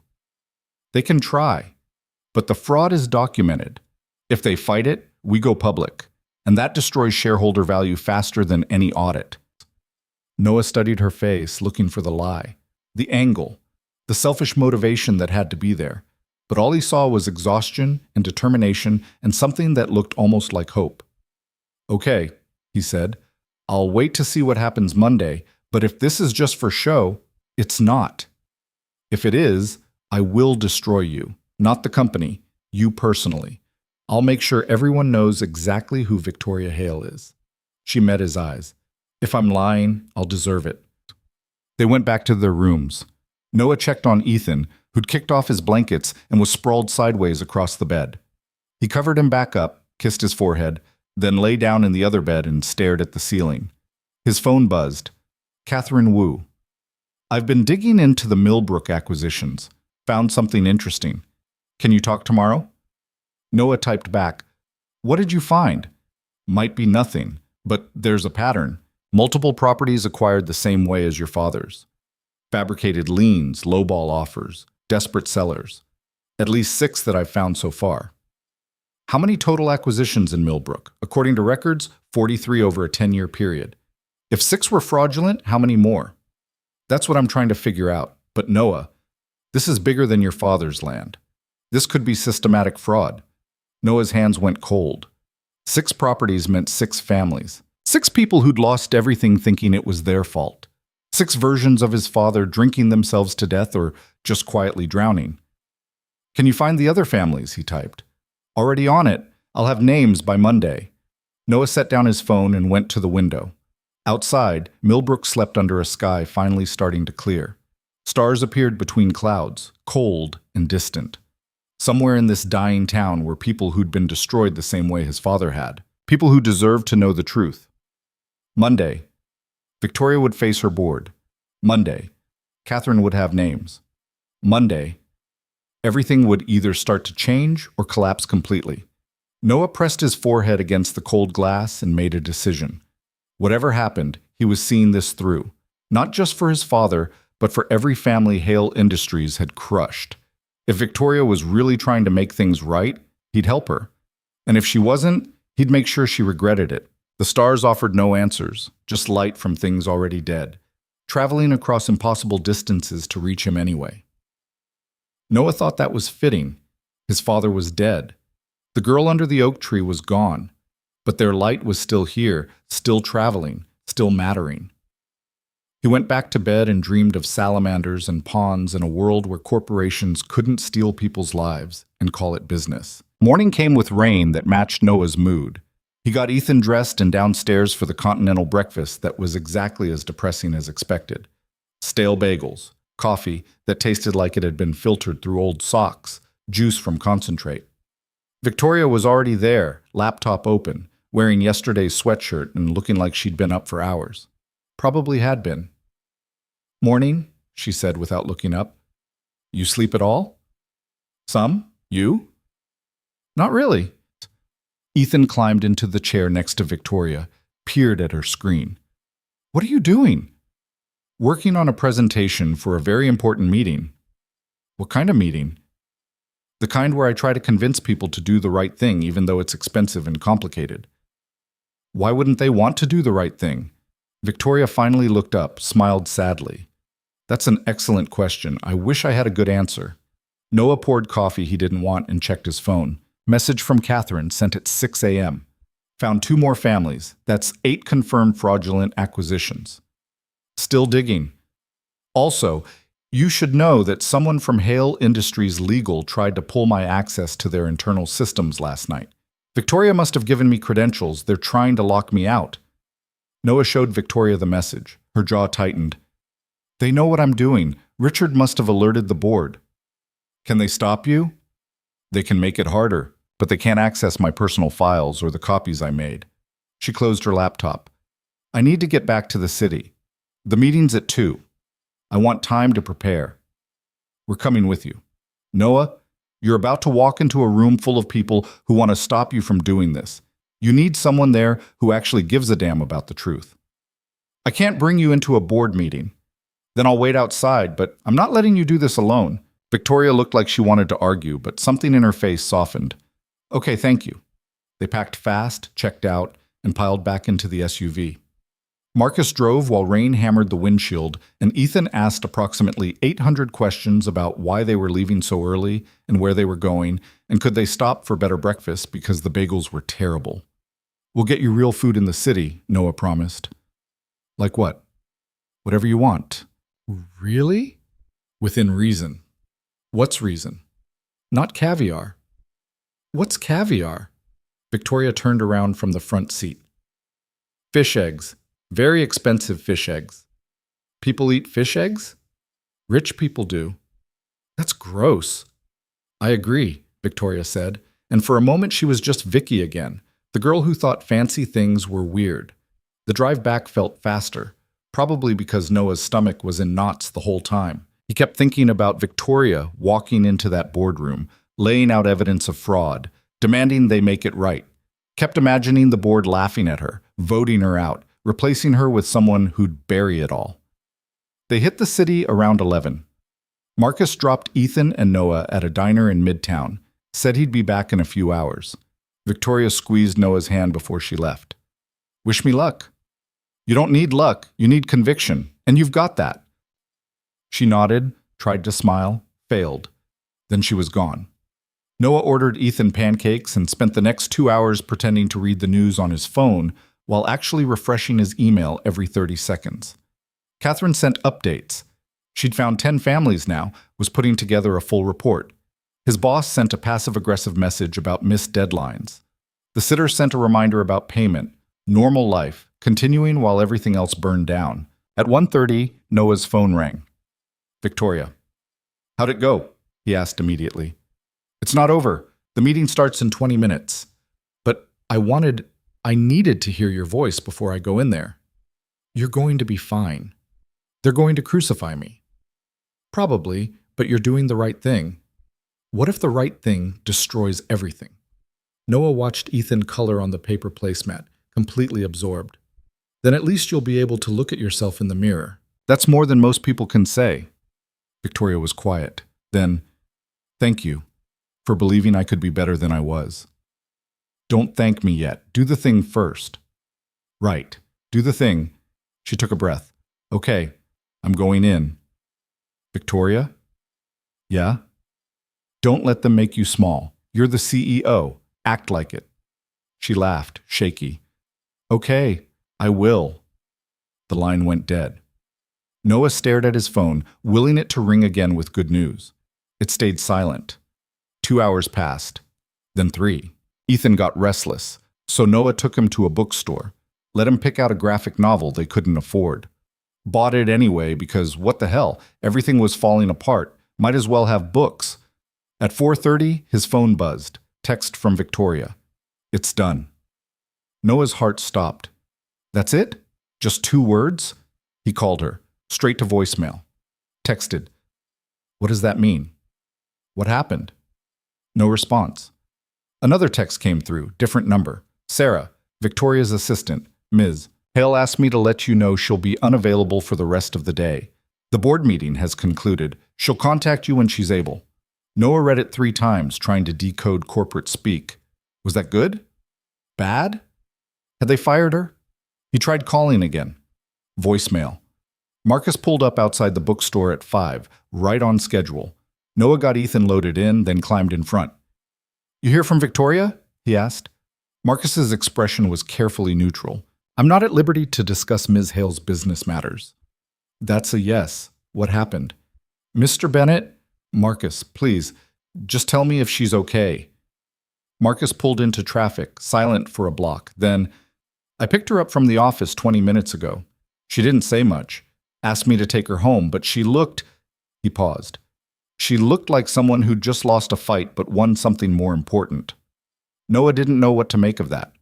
They drove to Noah's apartment. Marcus helped carry their bags up, refused a tip, told Ethan to keep asking good questions. Then he was gone. And Noah was alone with his son and a phone that wouldn't ring.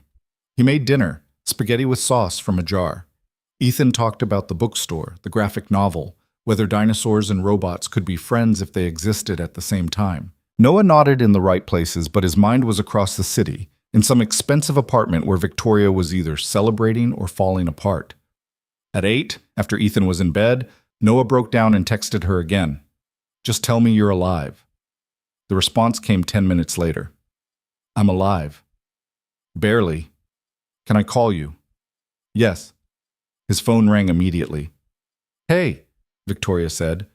Her voice was wrecked, like she'd been crying or yelling or both. Hey, you want to tell me what happened? I presented everything, the fraud, the broken promises, the families, showed them the documents, the county records, Catherine's research, laid it all out.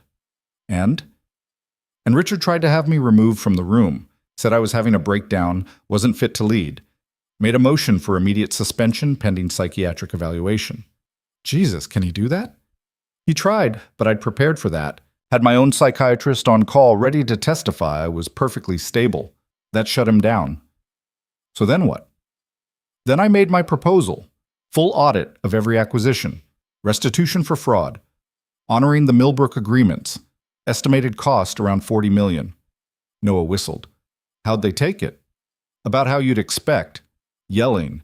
Accusations that I was destroying shareholder value. Threats of lawsuits. Richard said I was betraying my father's legacy. That I was letting emotion override business judgment. What did you say? I said my father's legacy was built on fraud and I was done protecting it.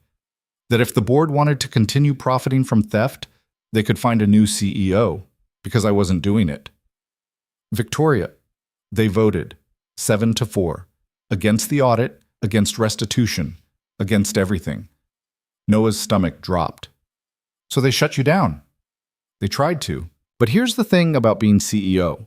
I have certain powers that don't require board approval. Discretionary spending up to $10 million, authority to settle legal disputes, access to all company records. What did you do? I used those powers. Immediately. Transferred ownership of your father's land back to you. That's a legal settlement, doesn't need approval. Allocated $8 million to honor the Millbrook agreements. That's discretionary spending. And I locked down access to all the acquisition files Richard handled. That's CEO privilege during an internal investigation. They're going to fire you. They already did. Called an emergency vote right after I signed the transfers. 9-2. I'm officially out as of 5 p.m. today. Noah sat down hard on his couch. I'm sorry. Don't be. I knew what I was doing. You just lost everything. I lost a job. There's a difference. She paused, and when she spoke again, her voice was stronger.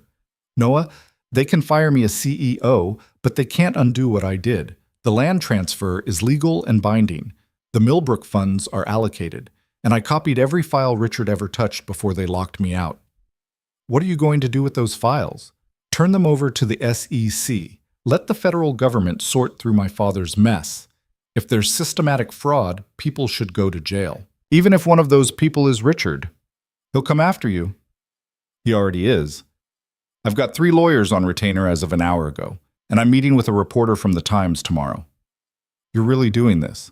I'm really doing this. No more half measures. No more protecting the company. Just the truth, whatever it costs. Noah didn't know what to say.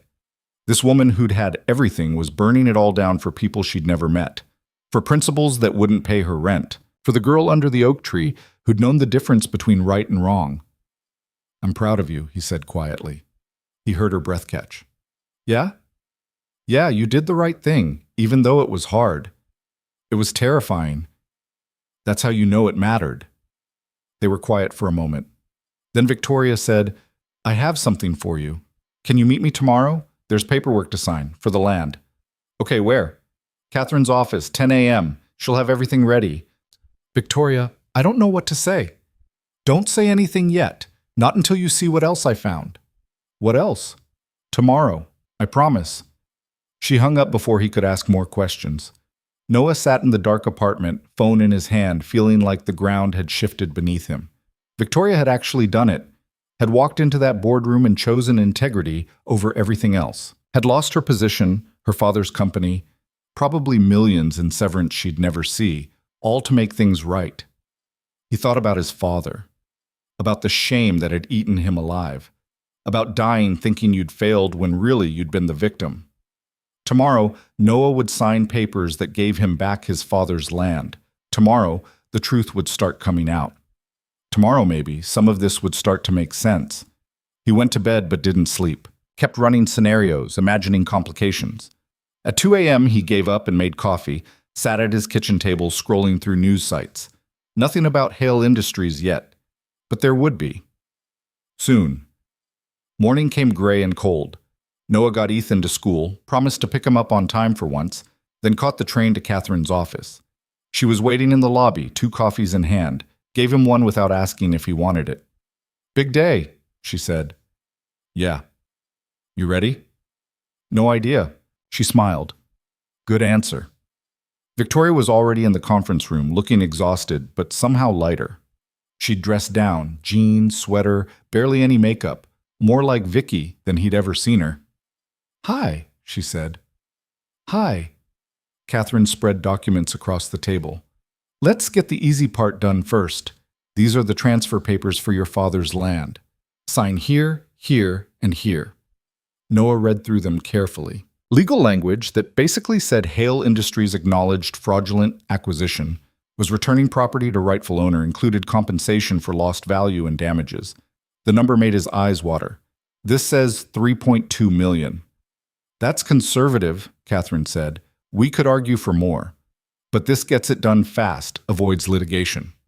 I don't need $3 million. It's not about need.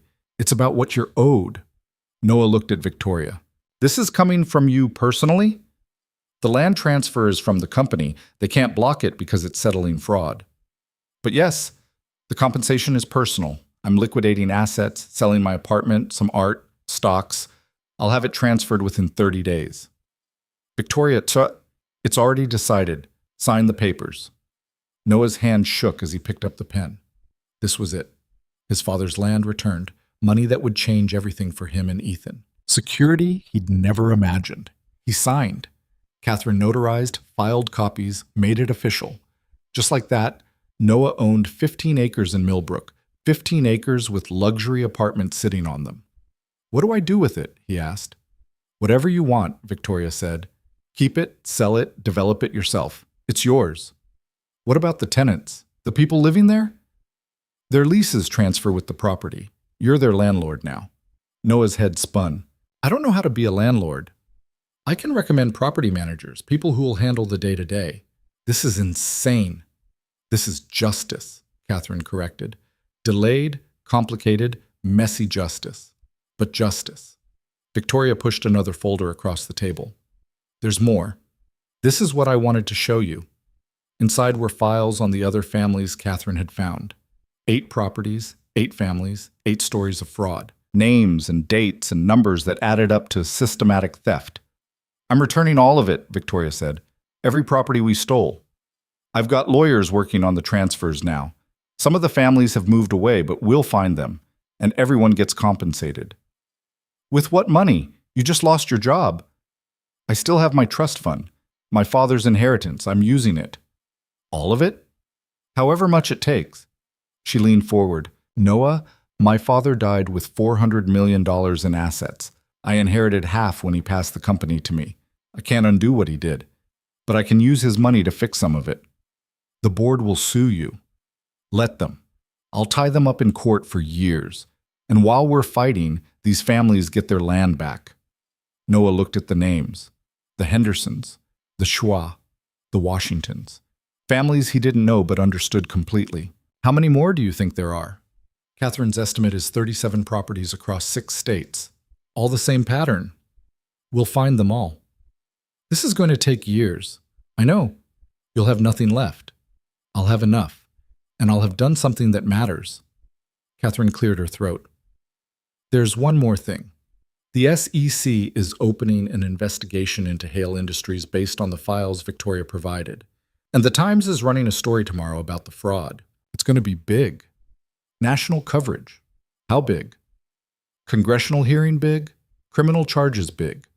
The company might not survive." Victoria didn't flinch. "Then it doesn't survive. Better that than continuing to hurt people." They sat in silence for a moment. Noah tried to process it all. His father's vindication, justice for families he'd never met. A corporation held accountable. Victoria sacrificing everything she had. It felt too big, too clean, too much like an ending when Noah knew nothing was ever really over. "What happens to you now?" he asked Victoria. "I don't know. I've never not known what comes next. It's terrifying and kind of exciting." "You could do anything."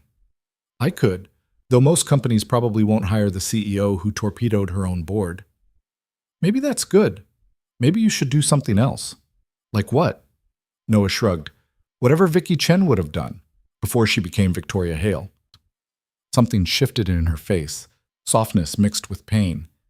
"I don't remember who she was." "Then figure it out." Catherine stood. "I'll give you 2 a minute. I need to file these documents anyway." She left. Noah and Victoria sat across from each other, the signed papers between them like a bridge they'd built from wreckage. "I'm scared," Victoria admitted. "I don't know how to be a person without the company, without the money and the power and the structure. I've spent 18 years being who my father wanted. I don't know who I am without that." "You'll figure it out." "Will I? What if I'm nothing without it all?" "Then you'll be nothing, and then you'll build something from that. That's what people do." "You make it sound simple." "It's not simple. It's just necessary." Victoria smiled, sad and genuine. "When did you get so wise?" "I'm not wise. I'm just tired of being angry. And you gave me something I didn't think I'd ever have. Peace about my father. That's worth more than the money. The money will help, though." "Yeah, it'll help." They walked out together. Catherine had the documents ready for filing, promised to keep Noah updated on everything. Victoria's lawyers would handle the rest. Outside, Manhattan moved through its Tuesday like nothing had changed.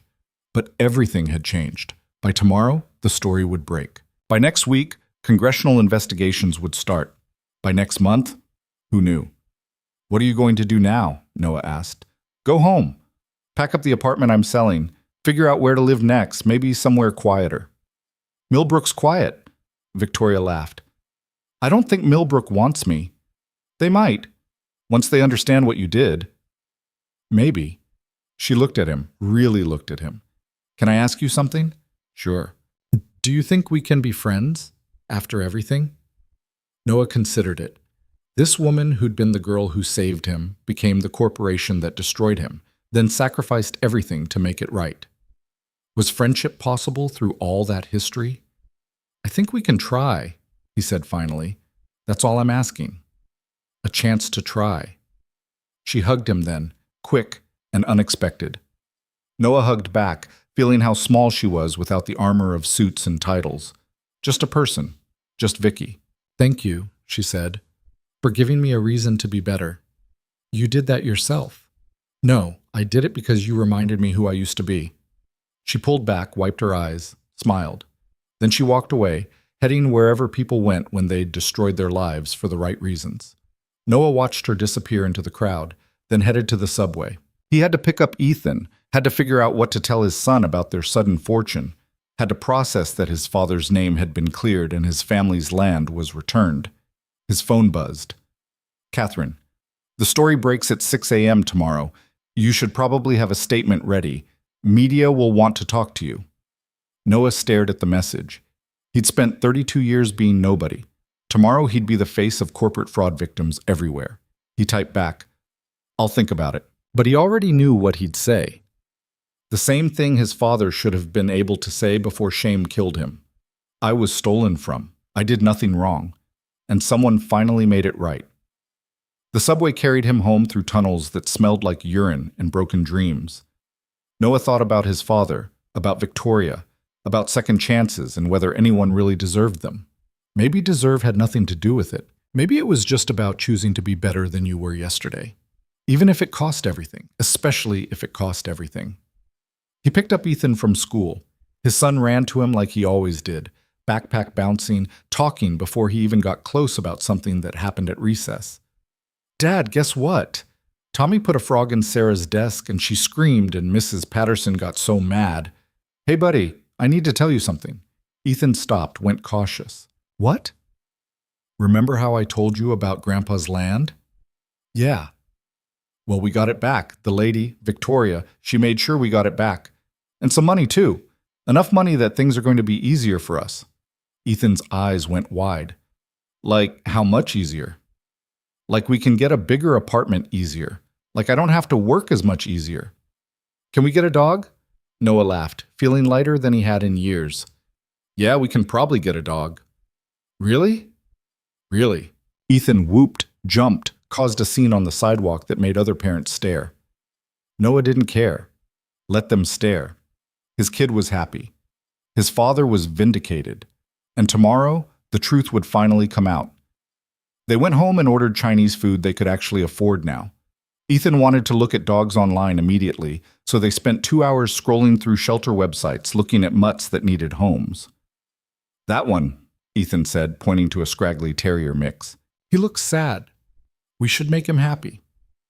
We'll go to the shelter this weekend. See who's there. Promise?" "Promise." That night, after Ethan was asleep, Noah opened his laptop and started writing a statement. What he wanted people to know. About his father. About systematic fraud. About corporations that steal from desperate people and call it business. He wrote for 2 hours, deleted most of it, wrote again. Finally landed on something that felt true. At midnight, he sent it to Catherine with a note. "If reporters ask, this is what I want to say." Her response came within minutes. "This is perfect. You're going to help a lot of people who thought they were alone." Noah closed his laptop and sat in the quiet apartment. Tomorrow would be chaos. But tonight was still his. He went to Ethan's room, watched his son sleep.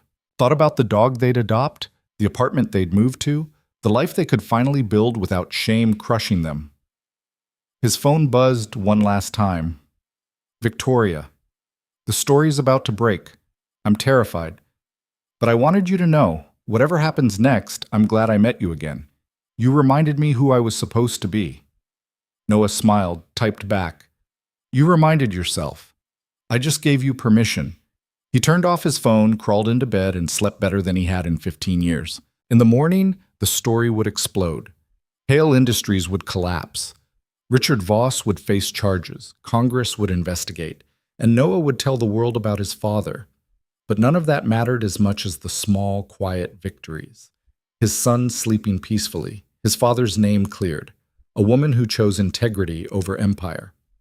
Sometimes justice looked like headlines and handcuffs, and sometimes it looked like a billionaire CEO giving away everything to return what was stolen. Both mattered. Both were necessary. Both were just beginning. The Times story hit at 6 a.m. like a bomb going off in slow motion. Noah's phone started ringing before he even finished his first coffee. reporters mostly. 3 different morning shows. Someone from a podcast about corporate crime. He ignored them all, focused on getting Ethan breakfast and out the door to school before the chaos really started. By noon, the story was everywhere. Cable news ran it on a loop. Social media exploded. The headline was simple and devastating.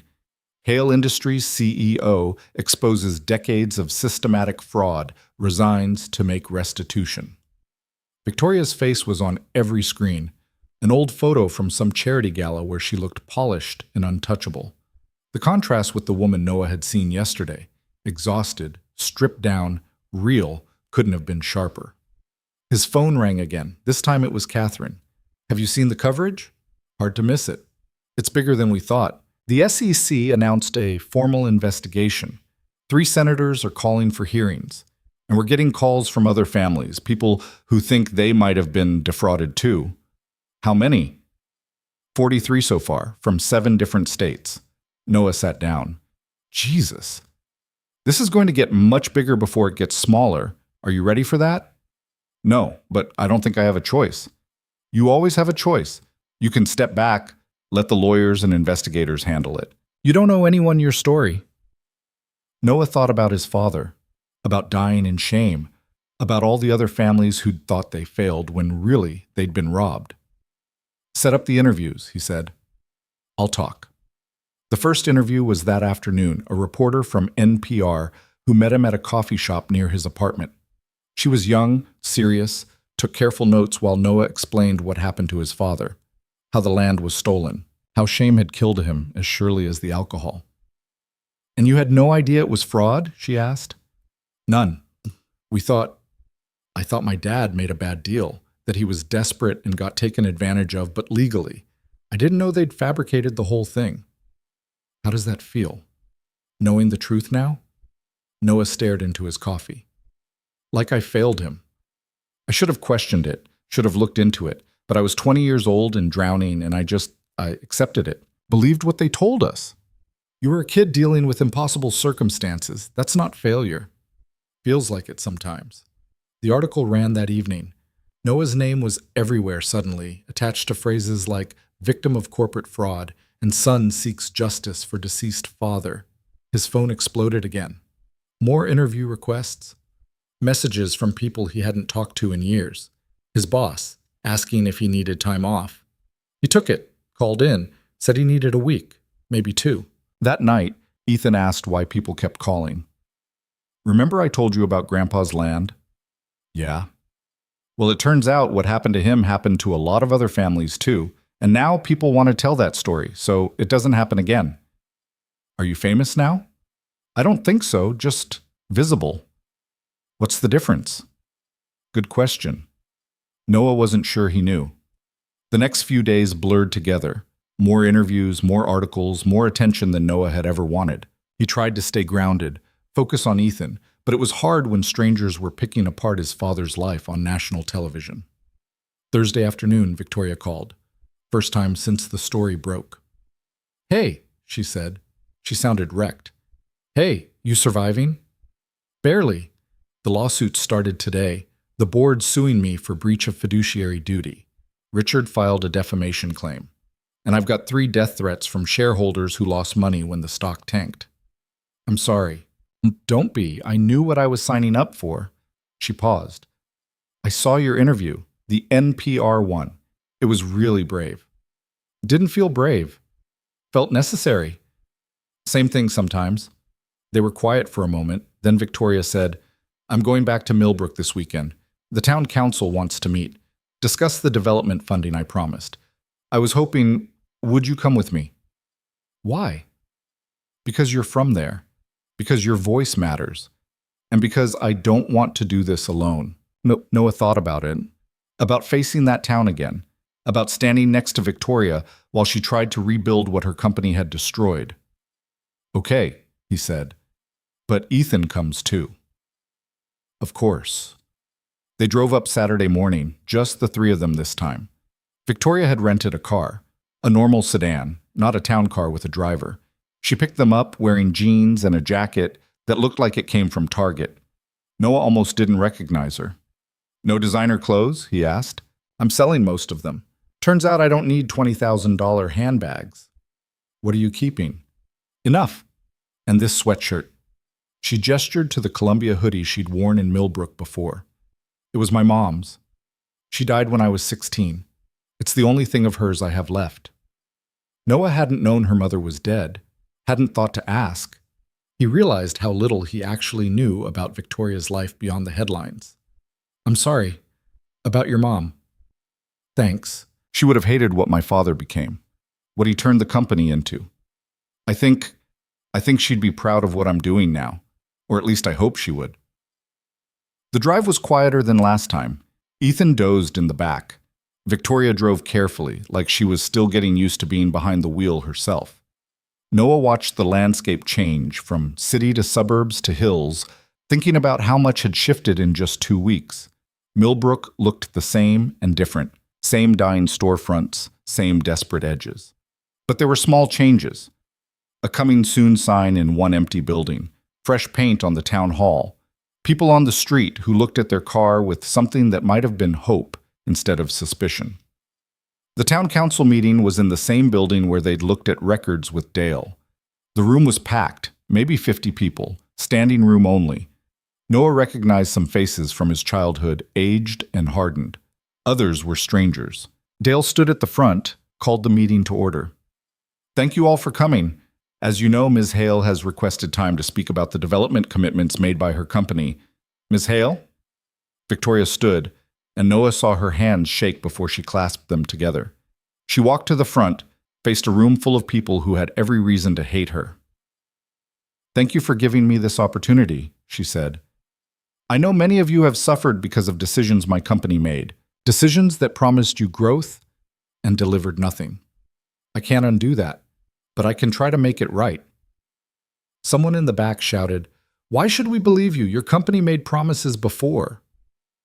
You're right, we did, and we broke them. That's on us, on my father, on the executives who put profit over people. But I'm not my father. And I'm not asking you to trust me based on promises. I'm asking you to look at actions. She pulled out a folder, handed copies to Dale to distribute. This is a funding commitment. $8 million already allocated for the projects we promised 8 years ago. Community center, library expansion, road improvements, job training programs. It's not conditional. It's not dependent on anything except your willingness to accept it. The room went quiet. People passed around the documents, reading, whispering. A woman stood up. Where's this money coming from? Your company? No, me personally. I'm liquidating my personal assets to fund this. Why? Victoria's voice wavered. Because my father built his fortune on fraud. He stole from your families, from this town. I can't give back years of lost opportunity, but I can give back what he took, in whatever form that takes now. Another man stood. What about the land acquisitions? All those properties your company bought cheap? We're returning them. Every property acquired through fraud is being transferred back to the original families or their heirs, with compensation. That's not possible. Some of those families are gone, moved away, died. We're finding them. It's taking time, but we're finding them. Victoria looked at Noah. Noah Bennett's family was one of those we defrauded. I returned his father's land, with full compensation. I'm doing the same for everyone. Eyes turned to Noah. He stood reluctantly. It's true, he said. She returned my father's land. The property where Quarry Heights is now, that's mine again. And she compensated us for what was stolen. So you're rich now? Someone called out. I'm comfortable. For the first time in my life. Because someone finally did the right thing.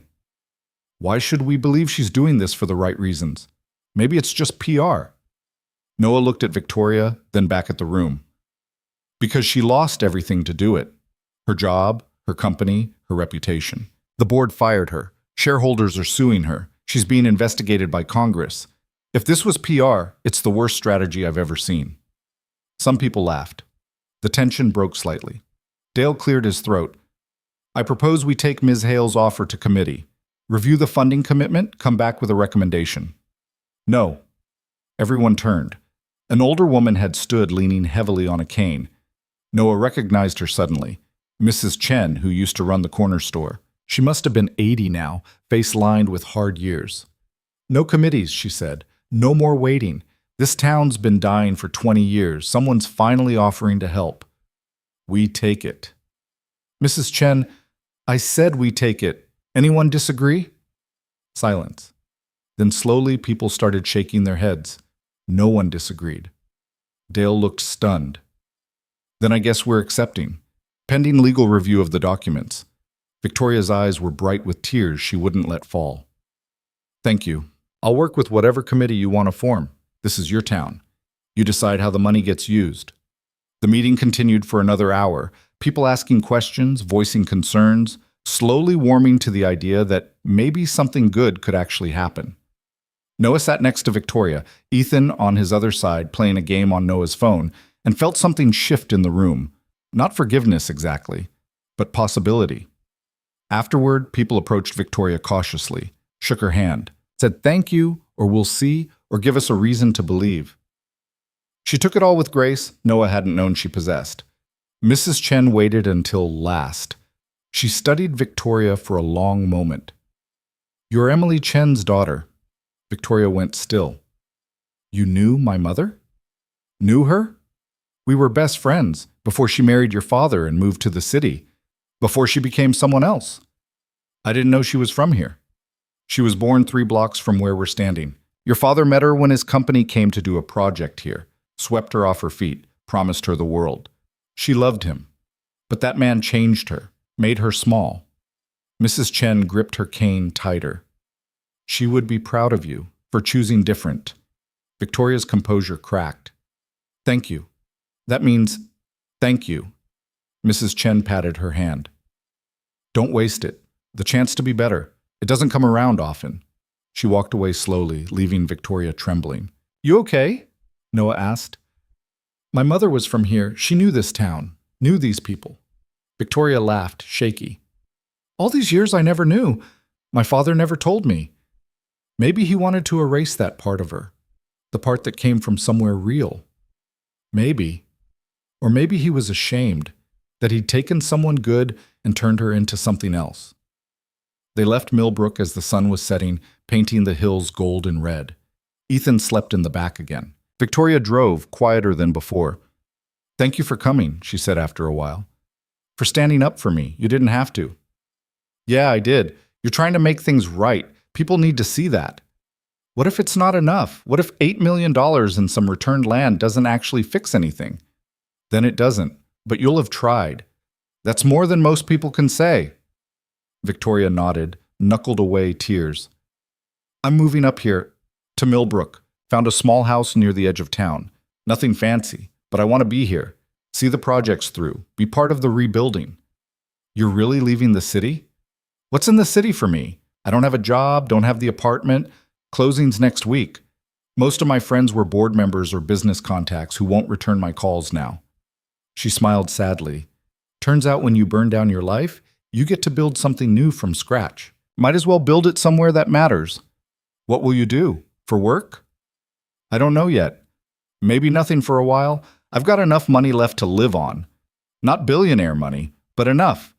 Maybe I'll figure out what Vicky Chen wanted to be before she became Victoria Hale. Noah thought about that.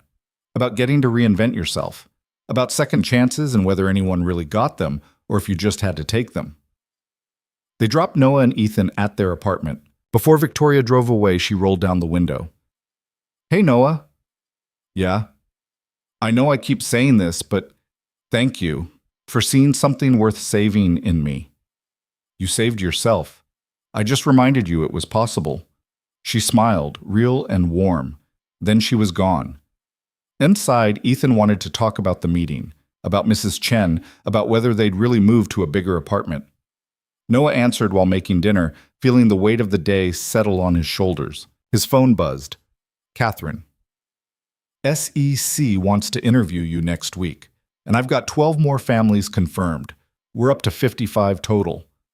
Noah texted back, How many do you think there are? Could be hundreds. This might be the biggest corporate fraud case in years. He put his phone down, looked at his son doing homework at their tiny kitchen table, thought about the hundreds of families who'd lost everything thinking it was their fault, who'd carried shame they didn't earn, who died, like his father, never knowing they were victims, not failures. The next weeks passed in a blur. Noah gave more interviews, testified to the SEC, spoke at a congressional hearing where he sat at a table with a microphone and told his father's story to a room full of strangers in suits. The media coverage intensified. Richard Voss was arrested on fraud charges. 2 other Hale Industries executives followed. The company's stock collapsed. By December, Hale Industries announced bankruptcy. 70 years of business ended. Victoria called him the day it happened. "It's over," she said.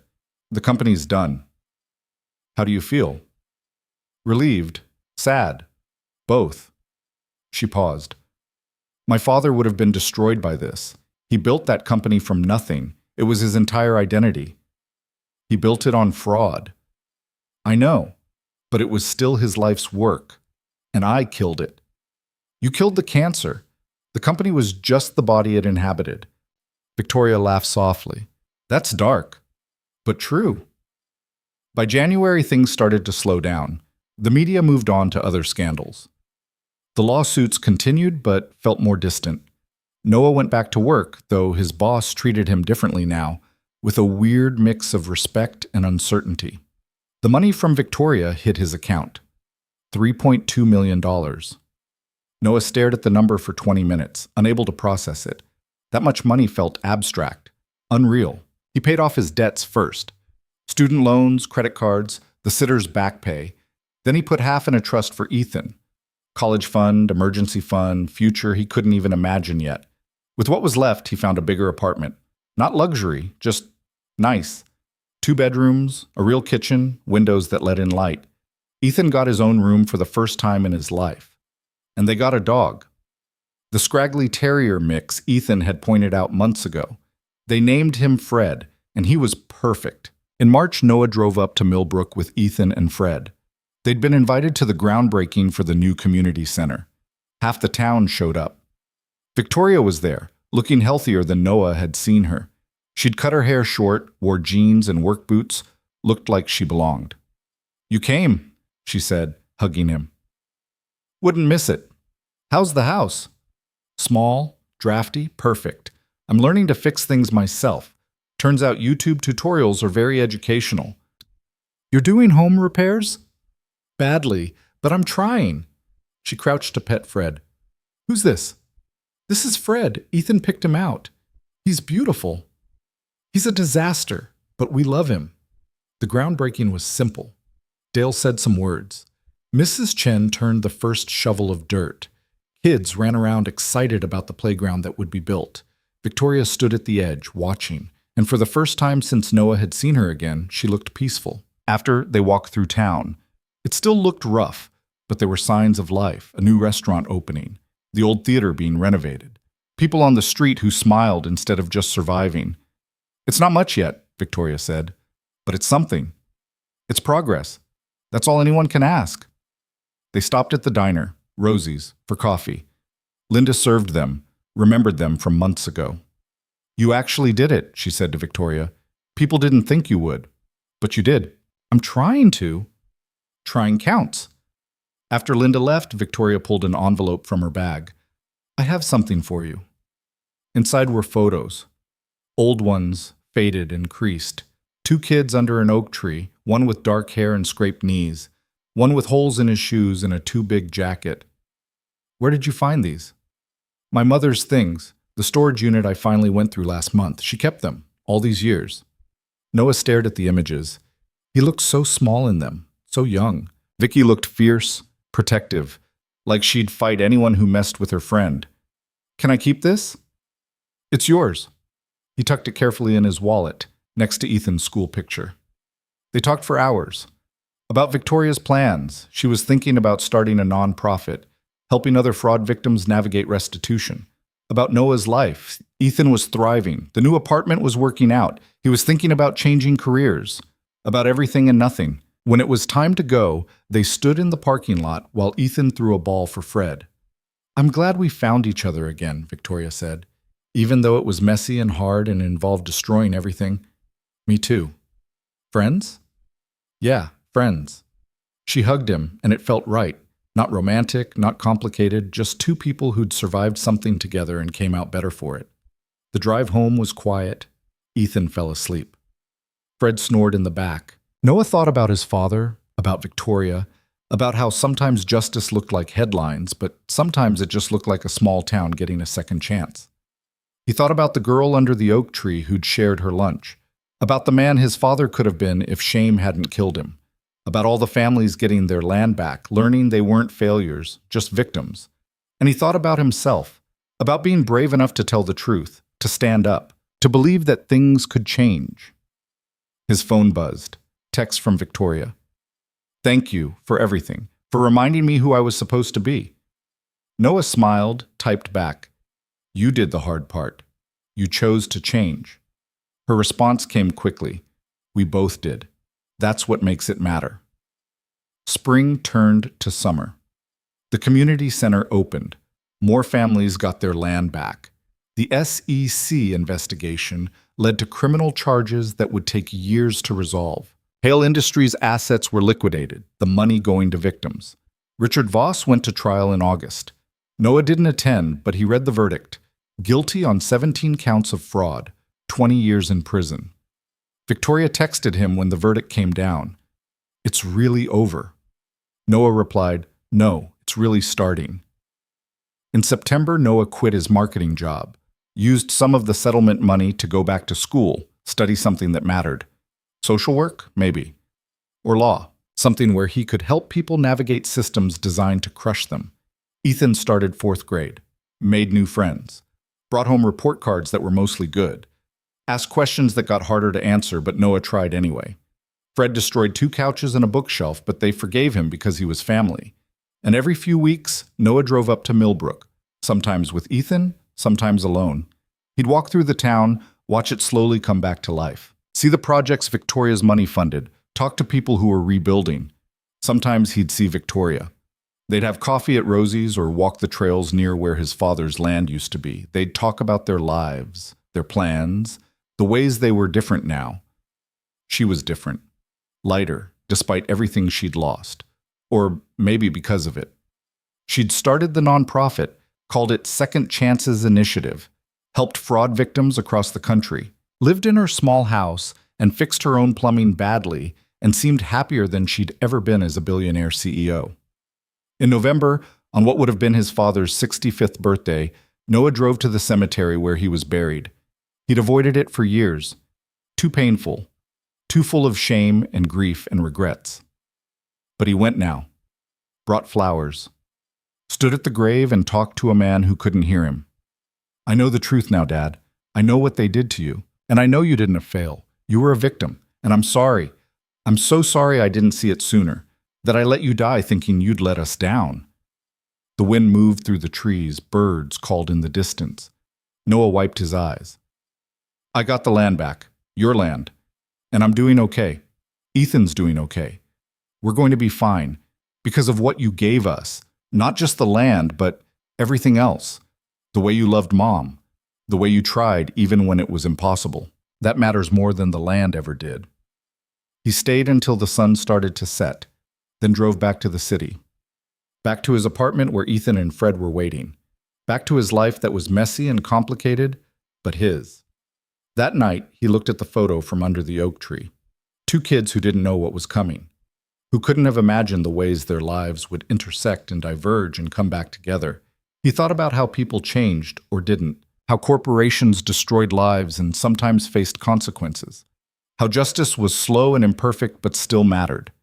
He thought about Victoria choosing integrity over empire, about his father deserving better than he got, about all the families across the country getting phone calls that their land was being returned, their names were cleared, someone finally believed them. And he thought about himself, about being brave when it mattered, about telling the truth even when it was hard, about building a life his father would be proud of. Outside, the city hummed with its million stories, people struggling and surviving and sometimes winning. Noah was one of them now, not special, not a hero, just someone who'd faced something hard and chosen not to look away. His phone buzzed. Victoria. You up? Yeah. What's wrong? Nothing's wrong. Just wanted to say, I'm grateful. For you, for second chances, for getting to be someone I actually like. Noah smiled, typed back, same, on all counts. Then he turned off his phone and went to check on Ethan. His son was asleep, Fred curled at the foot of the bed like a guardian. Noah stood in the doorway, watching them breathe, and felt something he hadn't felt in years. Hope.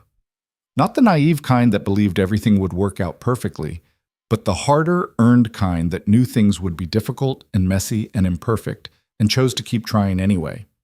That was enough. That had to be enough. He turned off the light and went to bed, ready for whatever tomorrow brought, ready to keep building a life that mattered, ready to honor his father's memory by being better, doing better, choosing better. The girl under the oak tree had taught him that kindness mattered. The woman who destroyed her empire taught him that courage meant making hard choices. His father taught him that surviving wasn't the same as living, and you had to fight for the difference. These lessons cost everything, and meant everything, and made him who he was. Tomorrow he'd wake up and do it again. Be a father, be a friend, be someone who told the truth and demanded justice and believed change was possible. That was his legacy. Not money or land or headlines, just the quiet determination to be better than yesterday.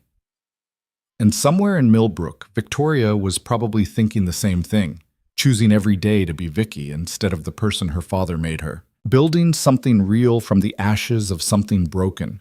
They'd both lost so much, their childhoods, their fathers, their certainties, but they'd found something too, purpose, integrity, each other in a way that mattered.